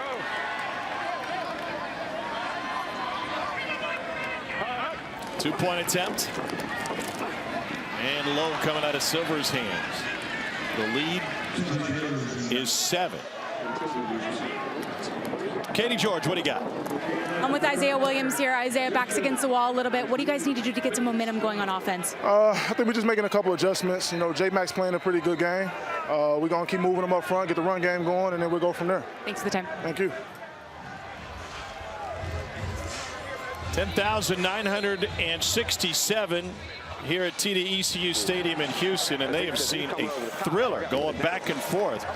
We got some meat on the sideline. Max Borges with Cole. Max, you got that touchdown, and you love short yardage situations, don't you? Yeah, I mean, just got to rely on the O-line, and they did a great job blocking up front.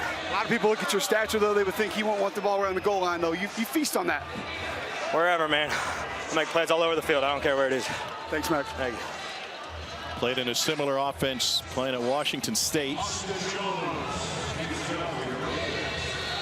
So guys spent some time in a couple of camps.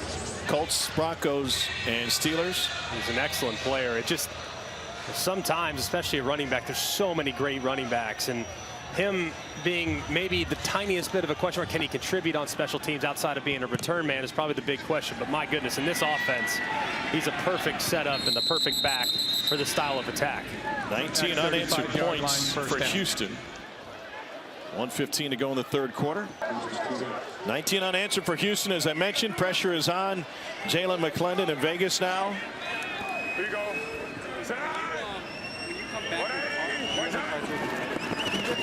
McClendon gets rid of it, and it goes for a first down to Sinque Sweeting, excuse me. If you're Jalen McClendon, you're just telling the guys, hey, man, we've been our own worst enemy today. We've had 2 balls that end up getting fumbled that they took back to the house. If we just play clean football, we've been able to move it consistently. So it's a big drive for Vegas to try to stop the bleeding.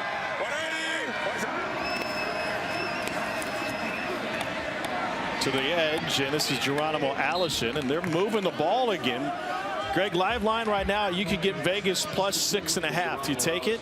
I would take it. I mean, they've been the more consistent team today. Now, Houston has all the momentum, but knowing how this thing is probably going to go down to the wire, I think getting just inside of a touchdown feels favorable. The total would be what I would be looking at right now. Sitting at 42.5 on the live line, 44 is where it opened.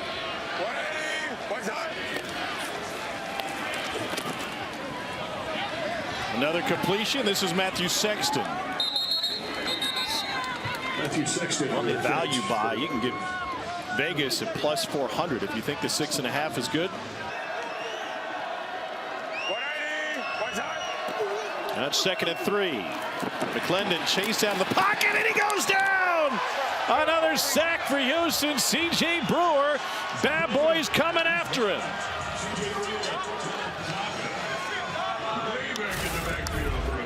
And this right here, I'm not sure what's going on with the right side of the offensive line. Isaiah Williams engages initially and then slides to the outside. I'm not sure what he's thinking. Allowing a defensive tackle to breathe fire on your quarterback. I don't know if he thought the center was going to be going in that direction to help him out, but either way, miscommunication up front. There's absolutely nothing Jalen McClendon can do. 3rd sack of the game for the Roughnecks, and with the play clock approaching 0, Vegas has to use the timeout. So many little things have conspired against Rod Woodson's team over the course of the season. Last week, a fake field goal.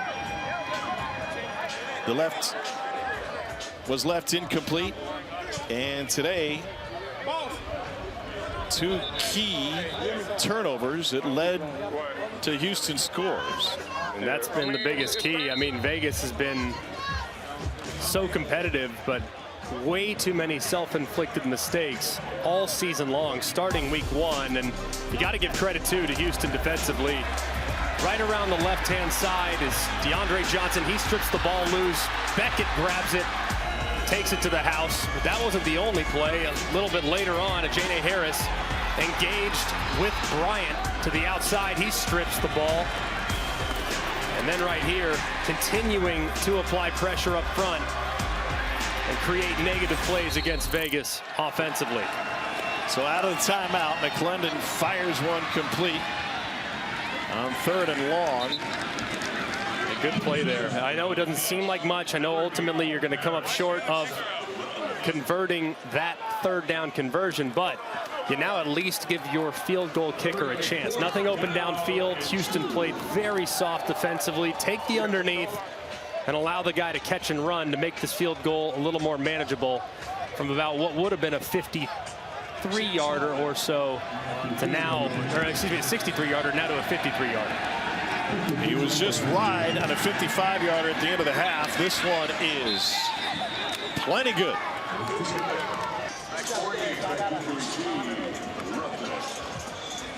Max Borghi back to receive. This kick from Sam Sloman. Just drilled one from 52 yards. Can't move until it's touched. 5 yards apart. Coverage team and the receiving team. And Borghi chased all the way to the sideline, and that will go out of bounds. And a massive touchback, which will bring it all the way out and give Houston fantastic field position here. Special teams rules encouraging returns. Free kick out of bounds. The ball will be spotted 15 yards from the spot of the kick. It's 1st and 10. To think about starting field position on the opponent's side of the 50 is just crazy, man. I mean, obviously such a huge penalty right there.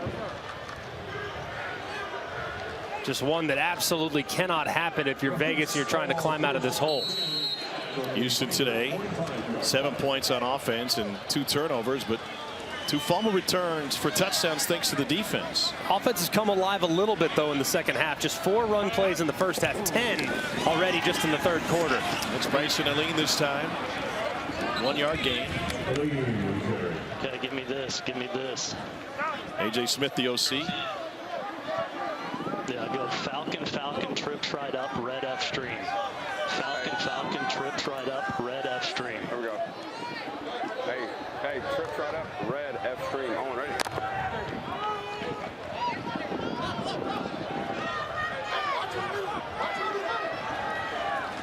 Go. Watch the crack. Pressure coming. They got the Silvers and force an errant pass. Deontay Anderson, former Houston Cougar, in addition to playing at Ole Miss. And he's unblocked off the left-hand side. He looks like he's covering the slot. Instead, he decides to blitz at the last minute. The offensive line isn't responsible for that guy with the edge presence. And he drops Silvers for a big hit. As a quarterback, how do you see that? You have to be able to anticipate it and understand, hey, man, if anything comes outside the left tackle, he's mine. Got to be looking at it and get rid of it quickly. They drop 8 this time. Silvers going deep over the middle into coverage and incomplete. Cedric Byrd, the intended receiver, he was surrounded by 3 white jerseys. And it's got to be a killer for the Houston Roughnecks. You get great field position, the plus 45-yard line, and you go 3 and out and only gain 2 yards in the process. It was well executed defensively by Vegas, bringing that pressure on 2nd down to get them behind the sticks. But, man, what a missed opportunity for the Roughnecks. Ray Porter to punt it away. The Houston team started the season 4-0. They're just 1-3 in the second half of their season. That one checks up, and it's going to be a long field for Vegas. In the XFL, winner likely in the North Championship, loser likely out of the playoffs, and those are definitely 2 of the 3 best teams in the league.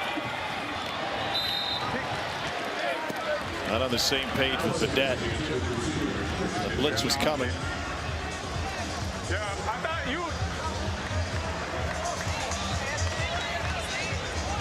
Wonder why the shot clock's always getting low here for Vegas. I mean, the receivers are always walking around. I mean, you got to get some urgency. And the receivers are walking. They're slow to line up. The communication's slow. The next thing you know, I mean, you're under 10 almost, and the guys still aren't even set. On 2nd and 10. Here's John Lovett. Does that impact what pre-snap decisions a quarterback can make?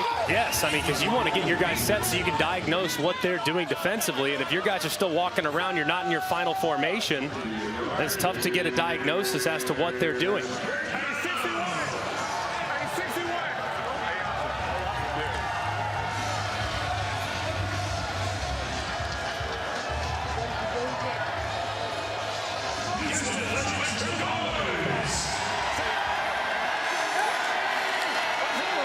Third and 9.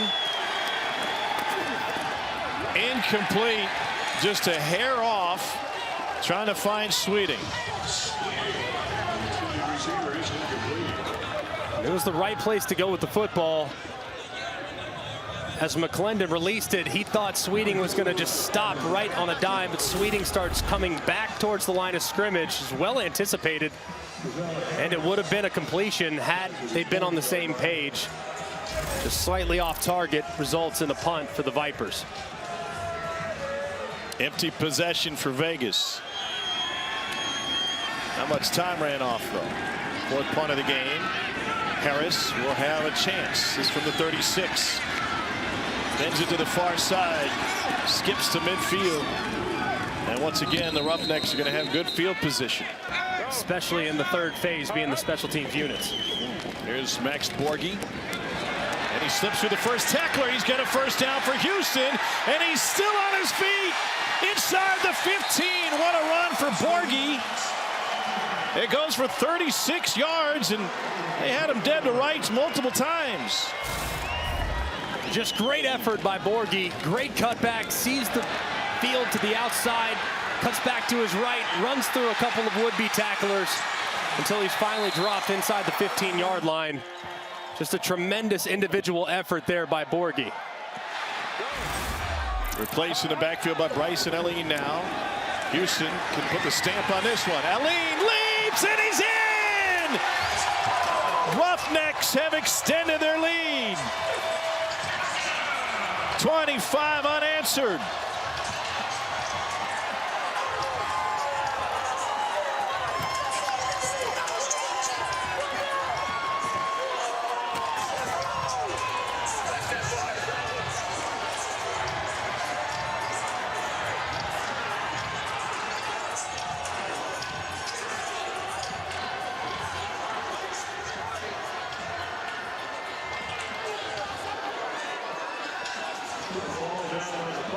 These running backs have really answered the challenge here in the second half. Both Alline and Borghi creating some big opportunities to now put Houston in the driver's seat. What a finish by Bryson Elleen, and now the point after. And it's a one hopper to the end zone. Bryson Elleen played his college ball at Delaware State. A little direct snap. He grabs it from out in front. And he's off to the races. And how about the leap there into the end zone as A.J. Smith, the offensive coordinator, loving what he sees there up in the booth. They've on the board now twice in the second half via the run game. It was set up by the longest run of the season for the Roughnecks. Cole is up in the offensive coordinator booth. Cole. All right, AJ, take us through that last drive. For somebody who does not like a single run play that exists, you call two and find a way to get into the end zone. What'd you see? Yeah, we are feeding off the energy of our offensive line. The whole first half, our game plan was to take care of zero, kind of eliminate his will to want to pass rush. And so now we had the box right there, two big runs. Great job by our running backs. But, hey, we take what the defense gives us. They want to play 4-1. We're going to pound it in there. You've had a couple formations today that you did not run the entire season. You mentioned managing zero and that pass rush. How much has that played into the success here in the second half? Some of those formations I think are big because it adds a gap, yet we can still do all of our spread stuff to the other side of it, and it makes him widen to where he doesn't have a one-on-one pass rush drill. So the game plan's working. We just got to finish here now. Finish like a championship team we're striving to be. It's interesting being up here in the booth with you. Number one, I learned just how soft you guys are because the air conditioning that you're sitting in here in the closed-in booth. And your man down here is giving you every play.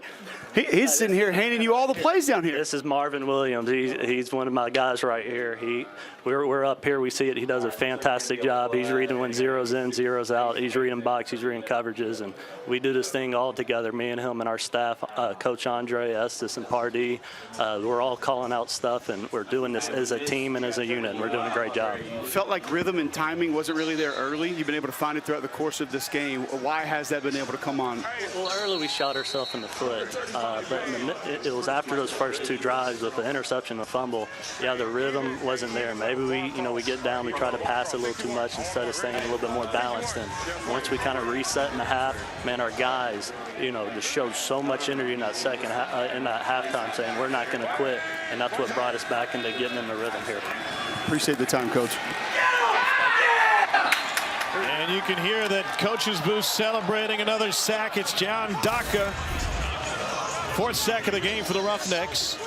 Back to the touchdown from Aline, though. You see just how much energy, as AJ described it, not just from the offensive line, but the backs as well. They've been the most reliable pieces of this offense the last few weeks. Need to continue to lean on those guys as Aline with a little standing backflip and a Lambeau leap to celebrate the big touchdown. You were watching AJ Smith celebrating it. My eyes went somewhere else. Get ready for your telestrator here, Greg, because I want you to circle this. Here's Sweeting, has nowhere to go. Cole was in the booth getting ready for the interview. There you go, Cole. Little FaceTime. What is going on in there? Did he not like it? Did you like it? What was going on there, Cole? I don't know. He's probably on the elevator right now. See, let's all be honest with each other. That's right. Yeah. Vegas 0 for its last 6 on 3rd down after starting the game 4 for 5. And that'll get him back on track to Sexton. How do you, if you've been sacked, if you've been struggling on 3rd down as a quarterback, how do you find that rhythm once it's lost? Because everything up to this point doesn't matter. And it's not the easiest thing, but as a quarterback, you have to have the shortest memory of anyone on the field. Now, corner would probably be 2nd. Left tackle might be 3rd, but you cannot allow previous plays to affect the upcoming play. So what you've done in the last several 3rd downs shouldn't matter. They jumped. And he's going to go deep with a free play. And that's batted down. That's why quarterbacks make good golfers, right? Doesn't matter if you... That, and it's kind of a similar motion, I guess. Rotational athletes is what we call them. May have a flag on pass interference. No flag was thrown, but a hat was. PI. Guy might have been out of bounds. NZI, 98. Yeah. And then I'm going to have defensive pass interference, number 31. Spot foul. At the spot right there. He'd already thrown his flag on the offsides. And 31. There are 2 fouls by the defense. In the neutral zone at the snap, defense number 98, that penalties decline. Pass interference, spot foul, automatic 1st down. That's a where's my play there by Jalen McClendon, recognizing that they were offsides, taking a shot, and the next thing you know, you get a big play out of it because of the DPI. Hey, Dean, I got a question. After an official has thrown a flag, he's out of flags, and he throws his hat. What comes next if you've got to throw a 3rd? A beanbag. I don't know how many people actually know that. They can throw their beanbag, then they got to go grab somebody from the stands and grab their hat. Yeah, so why don't you throw don't have a 4th next? option. Yeah, a shoe would work, perhaps. You throw Cole's bucket hat. That thing deserves to be thrown. Big hole for Lovett on the perimeter, and he is in. Touchdown, Vegas. John Lovett out of Penn State doing all the work on that one. And there was nobody home. Just a great job there. You see the pullers out in front. You make one guy miss and you're off to the races. Excellent adjustment. They hadn't really run that play up to this point. And they find the end zone and a big answer. And those that are holding tickets on the over at 43.5. You can go ahead and cash those, as this game is now over the total here in the 4th quarter. John Lovett taking over. Rod Smith out with an ankle injury. They're going to go for 2.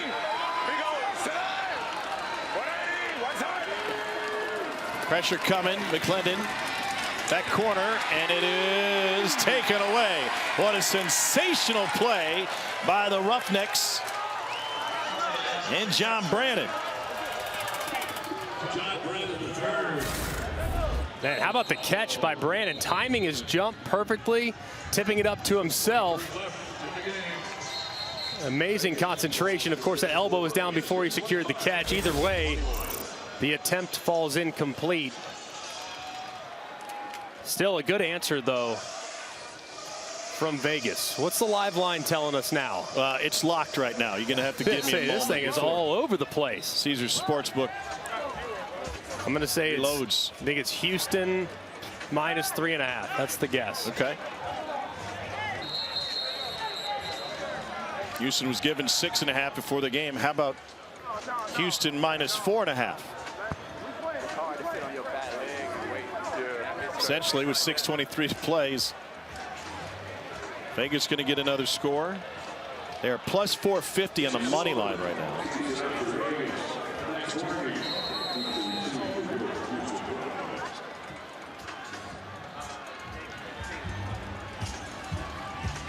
Did you just punch in Vegas plus 450? I did not, no, but it's definitely worth thinking about. I don't know, with the way Houston's running it, I'd be tempted if the price is right to lay the points. Vegas has 2 timeouts left. Here's Borghi on the return. And Borghi bounces to the outside. Took a late hit, and there it is. Flag comes in, and once again, they're going to have tremendous field position. It was Cam Sutton. 89, late hit. After the play, personal foul, late hit out of bounds, kicking team number 89. 15-yard penalty. It's 1st and 10. Just way late. I mean, absolutely no reason for it. I don't know if he just lost track of where he was on the field or what, but that's a big mistake. John Lovett is with Katie George. John, heck of a hole there. What did you see going to the end zone? You just said heck of a hole, heck of a call by the OC, heck of a team play right there. I had to do my part to go get in the end zone for my teammates, so heck of a play like you just said. Why is your team capable of winning this game still? Because we can win any game. We got the roster, got the coaching. Just got to put it together, that's all. Thank you. Yep. Played at Baylor and then Penn State to finish his career. Here's Bryson Allen, whose 14-yard touchdown run seemed to seal it for Houston. For the big Vegas answer. 6 minutes to play and rolling. Of course, at this point, not yet super mindful of the clock. You can start to play a little bit slower, snap it under 5 seconds or so. You still want to kind of stay aggressive. Your offense is in rhythm. You've been moving the ball well on the ground. You don't want to psych yourself out by going too slow and not pushing the pace. Allen again, man, he is giving him a burst, and he picks up a 1st down. And with the Calhoun the stop. And with the defense on their heels, man, I mean, you would be thinking, hey, probably going to be looking at a 4-minute drill situation. Don't need to be in a huge hurry, but man, you see the hands on the hips for the Vegas defenders along the defensive front. I mean, they are clearly gassed. You already heard earlier Rod Woodson talking to some of his coaching staff saying, man, we're beat up, we're thin, we don't have enough bodies to even fill out full special teams rosters. So got to think it's going to be tough for them to get off the field right here. Paul McDonald keeps it. Strong left, regular, strong left, Denver insert. Strong left, Denver insert. Rolex. Here, Rolex, that's referencing Ayo and Teo. Protect the ball. Is referencing playing a little bit slower. You don't want to say clock, you don't want to say slow, but Rolex makes you think of a watch, makes you think of the clock, and it's really nice. You're going to celebrate with a win and buy yourself a Rolex. Here's Borghi, and he sweeps his way up the middle. Picks up a 1st down.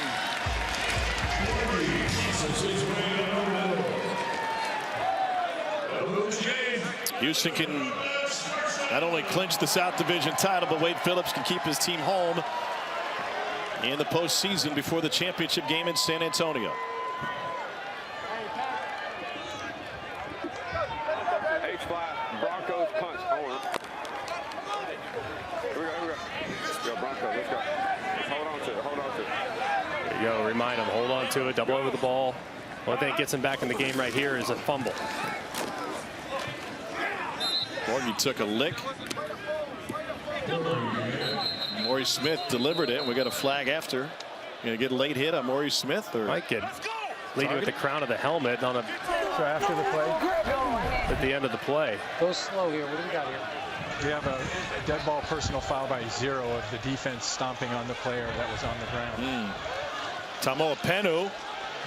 Stop down. No, there's no stop. He's just walking. No, okay, there is no foul on the play. There is no foul on the play. It's 2nd down.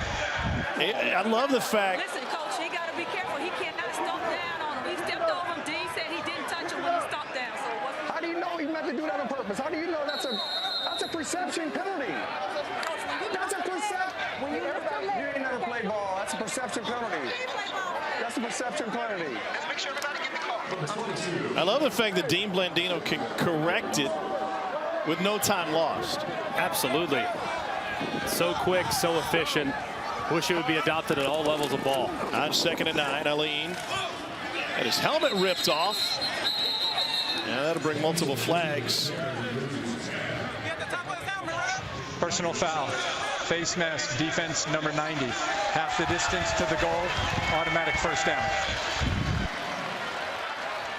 Jashim Martin.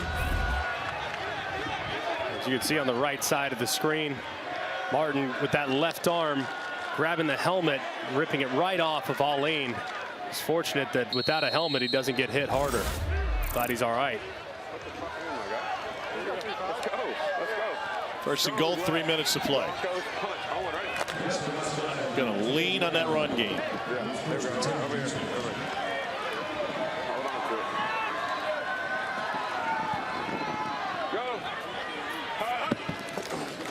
Jeremy Cox with his first opportunity at running back.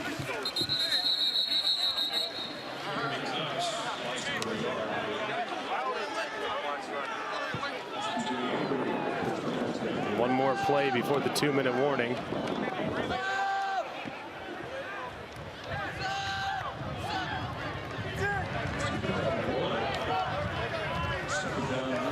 Second and goal. Yeah, he's got to come. Should I use timeout?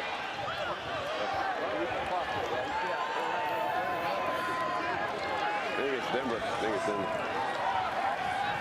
And they'll run it again.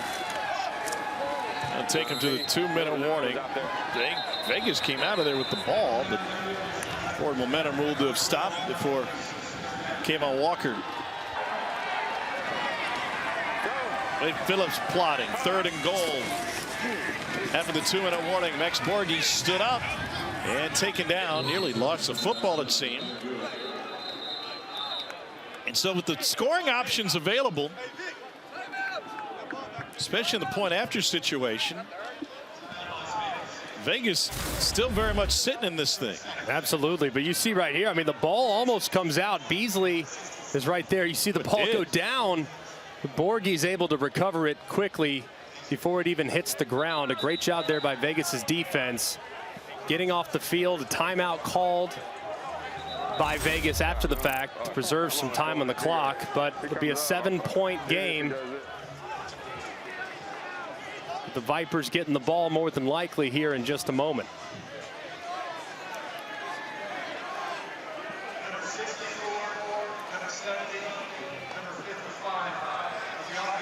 Austin Jones just joined this team 2 weeks ago. He is 5 of 6 on the season. Started his career at Temple, tore ACL on a kickoff coverage. Ended up in the starting kicker for Nick Saban in Alabama. From 28 yards to extend the lead.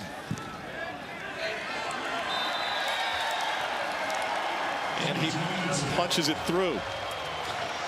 So 1:49 to play on this steamy Saturday, and Vegas only has one timeout left, but they've got an offense that's been moving the ball. Tom Hart alongside Greg McElroy, and the play that they've had in the first half was much more efficient. Their downs were much better. They've really struggled in that regard in the second. Yeah, and the pass rush has really picked up for Houston. I mean, they've done a great job. There were some plays early where Jalen McClendon was able to survive in the pocket, even though that rush was coming, and turn nothing into something. That hasn't really happened at any point here in the second half, but got to get in rhythm in the passing game here for this 2-minute operation. Remember in the second quarter, he had a quarterback run where he was kind of in between slides. We haven't seen him run much since that play. Yeah, and he kind of favored his right leg after that play. We're not sure. He doesn't look as if it's bothered him, but he hasn't had that same type of approach here in the second half as far as being willing to tuck it and take off. So going to be very important. More than anything else, though, the offensive line here for Vegas has to step up. They're down their left tackle. He went out early in the game, Demby. So Eatman slid over there to the left side, and you're going up against arguably the best pass rush in the XFL featuring Trent Harris. So here is where the pass rushers make their money to close out games like this. So offensive line's going to have to play their very best here down the stretch. 1:49 remaining in regulation. Sinku Sweeting takes it to the 30, turns upfield, he's got a chance, lost the kicker, and he's tracked down from behind past midfield. There's a flag down back at the 36-yard line. Jim, what's that flag? I'm serious. I got you. I feel you. I feel you. Every call she's made is going against the I've got a hold here. Number 8. During the return, holding receiving team number 8. 10-yard penalty from the spot of the foul. It's 1st and 10. And so the 53-yard return coming back. They got Lovett for a hold.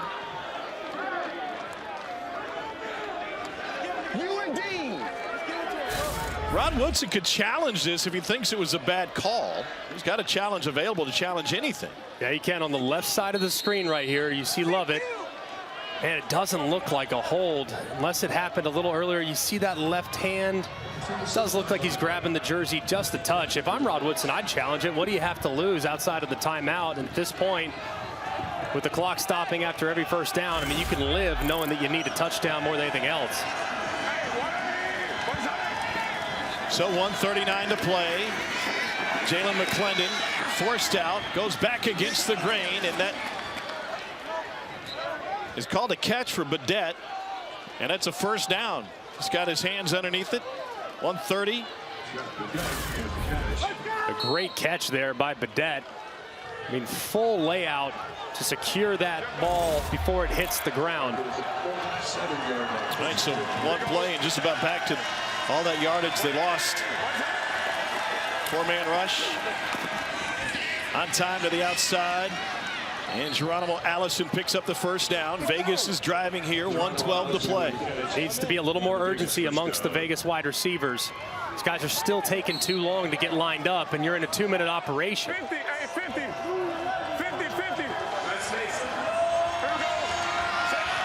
Approach the 1-minute mark, down 7. McClendon crossing route, and that's good. But the clock will roll. Badette with the catch, and a little extra work to Tavante Beckett and Badette. You're wasting time if you're engaging in any type of chatter at this point. Got to hurry. 40 seconds and rolling.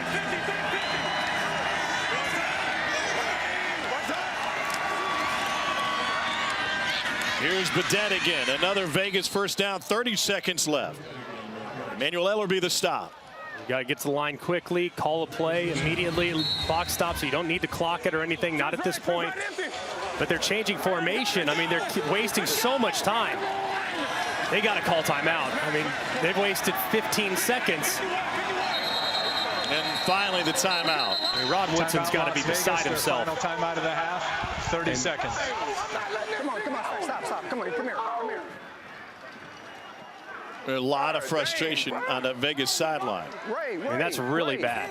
Ray. You can't be changing formation, changing all this stuff when you're in a 2-minute drill and the clock's rolling. I mean, they're trying to go from formation strong left to formation strong right. You just can't do that. Just stick with it, right? Stick with it.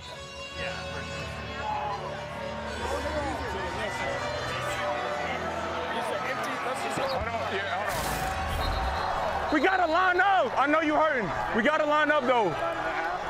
If you don't know, just ask me to say with Joe. That's a killer too, because it really cost them 15 seconds, and they didn't even get a playoff. Right. From the 27-yard line. 18 seconds left. Every single throw at this point has to be beyond the line to gain, so it has to be at least 10 yards. Anything underneath that, game, set, match. This one's short of the stick. And he is inbounds. Clock will roll. They got 11 seconds and moving down. They got to clock it immediately. Have to clock it. And he gets it down with 4 seconds left. Come on, it's no timeout. That is we left a play on the field. 1 play left for Vegas. Now stay in it. Play clock at 18. And now they'll be helped out because Houston couldn't get personnel off the field, and the Roughnecks use a timeout.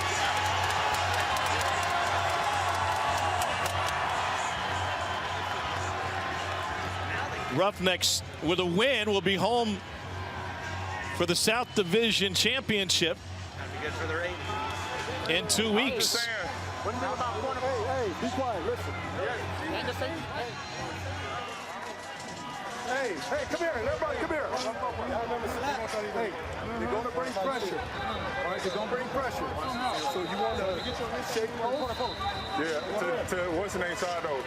Smash, I guess right out. Nah, go flood the outside. Go flood the outside. Yeah, out of 3 receivers. Outside receivers. Let's go. Y'all good? Yeah, corner post.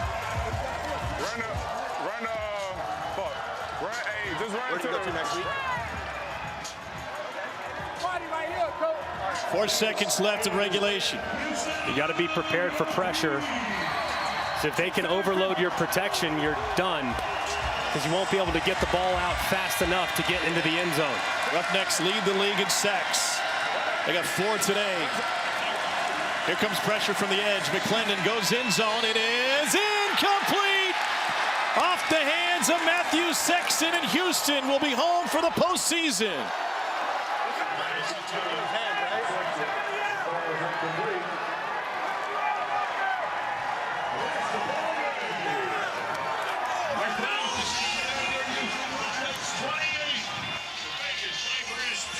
The margin is so thin.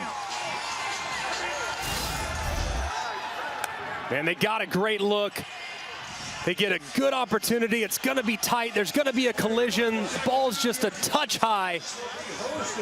And they're not able to bring it in as Sexton has a chance at it, but it's well covered and defended. As McClendon knows that ball just a touch off target, which led to the incompletion.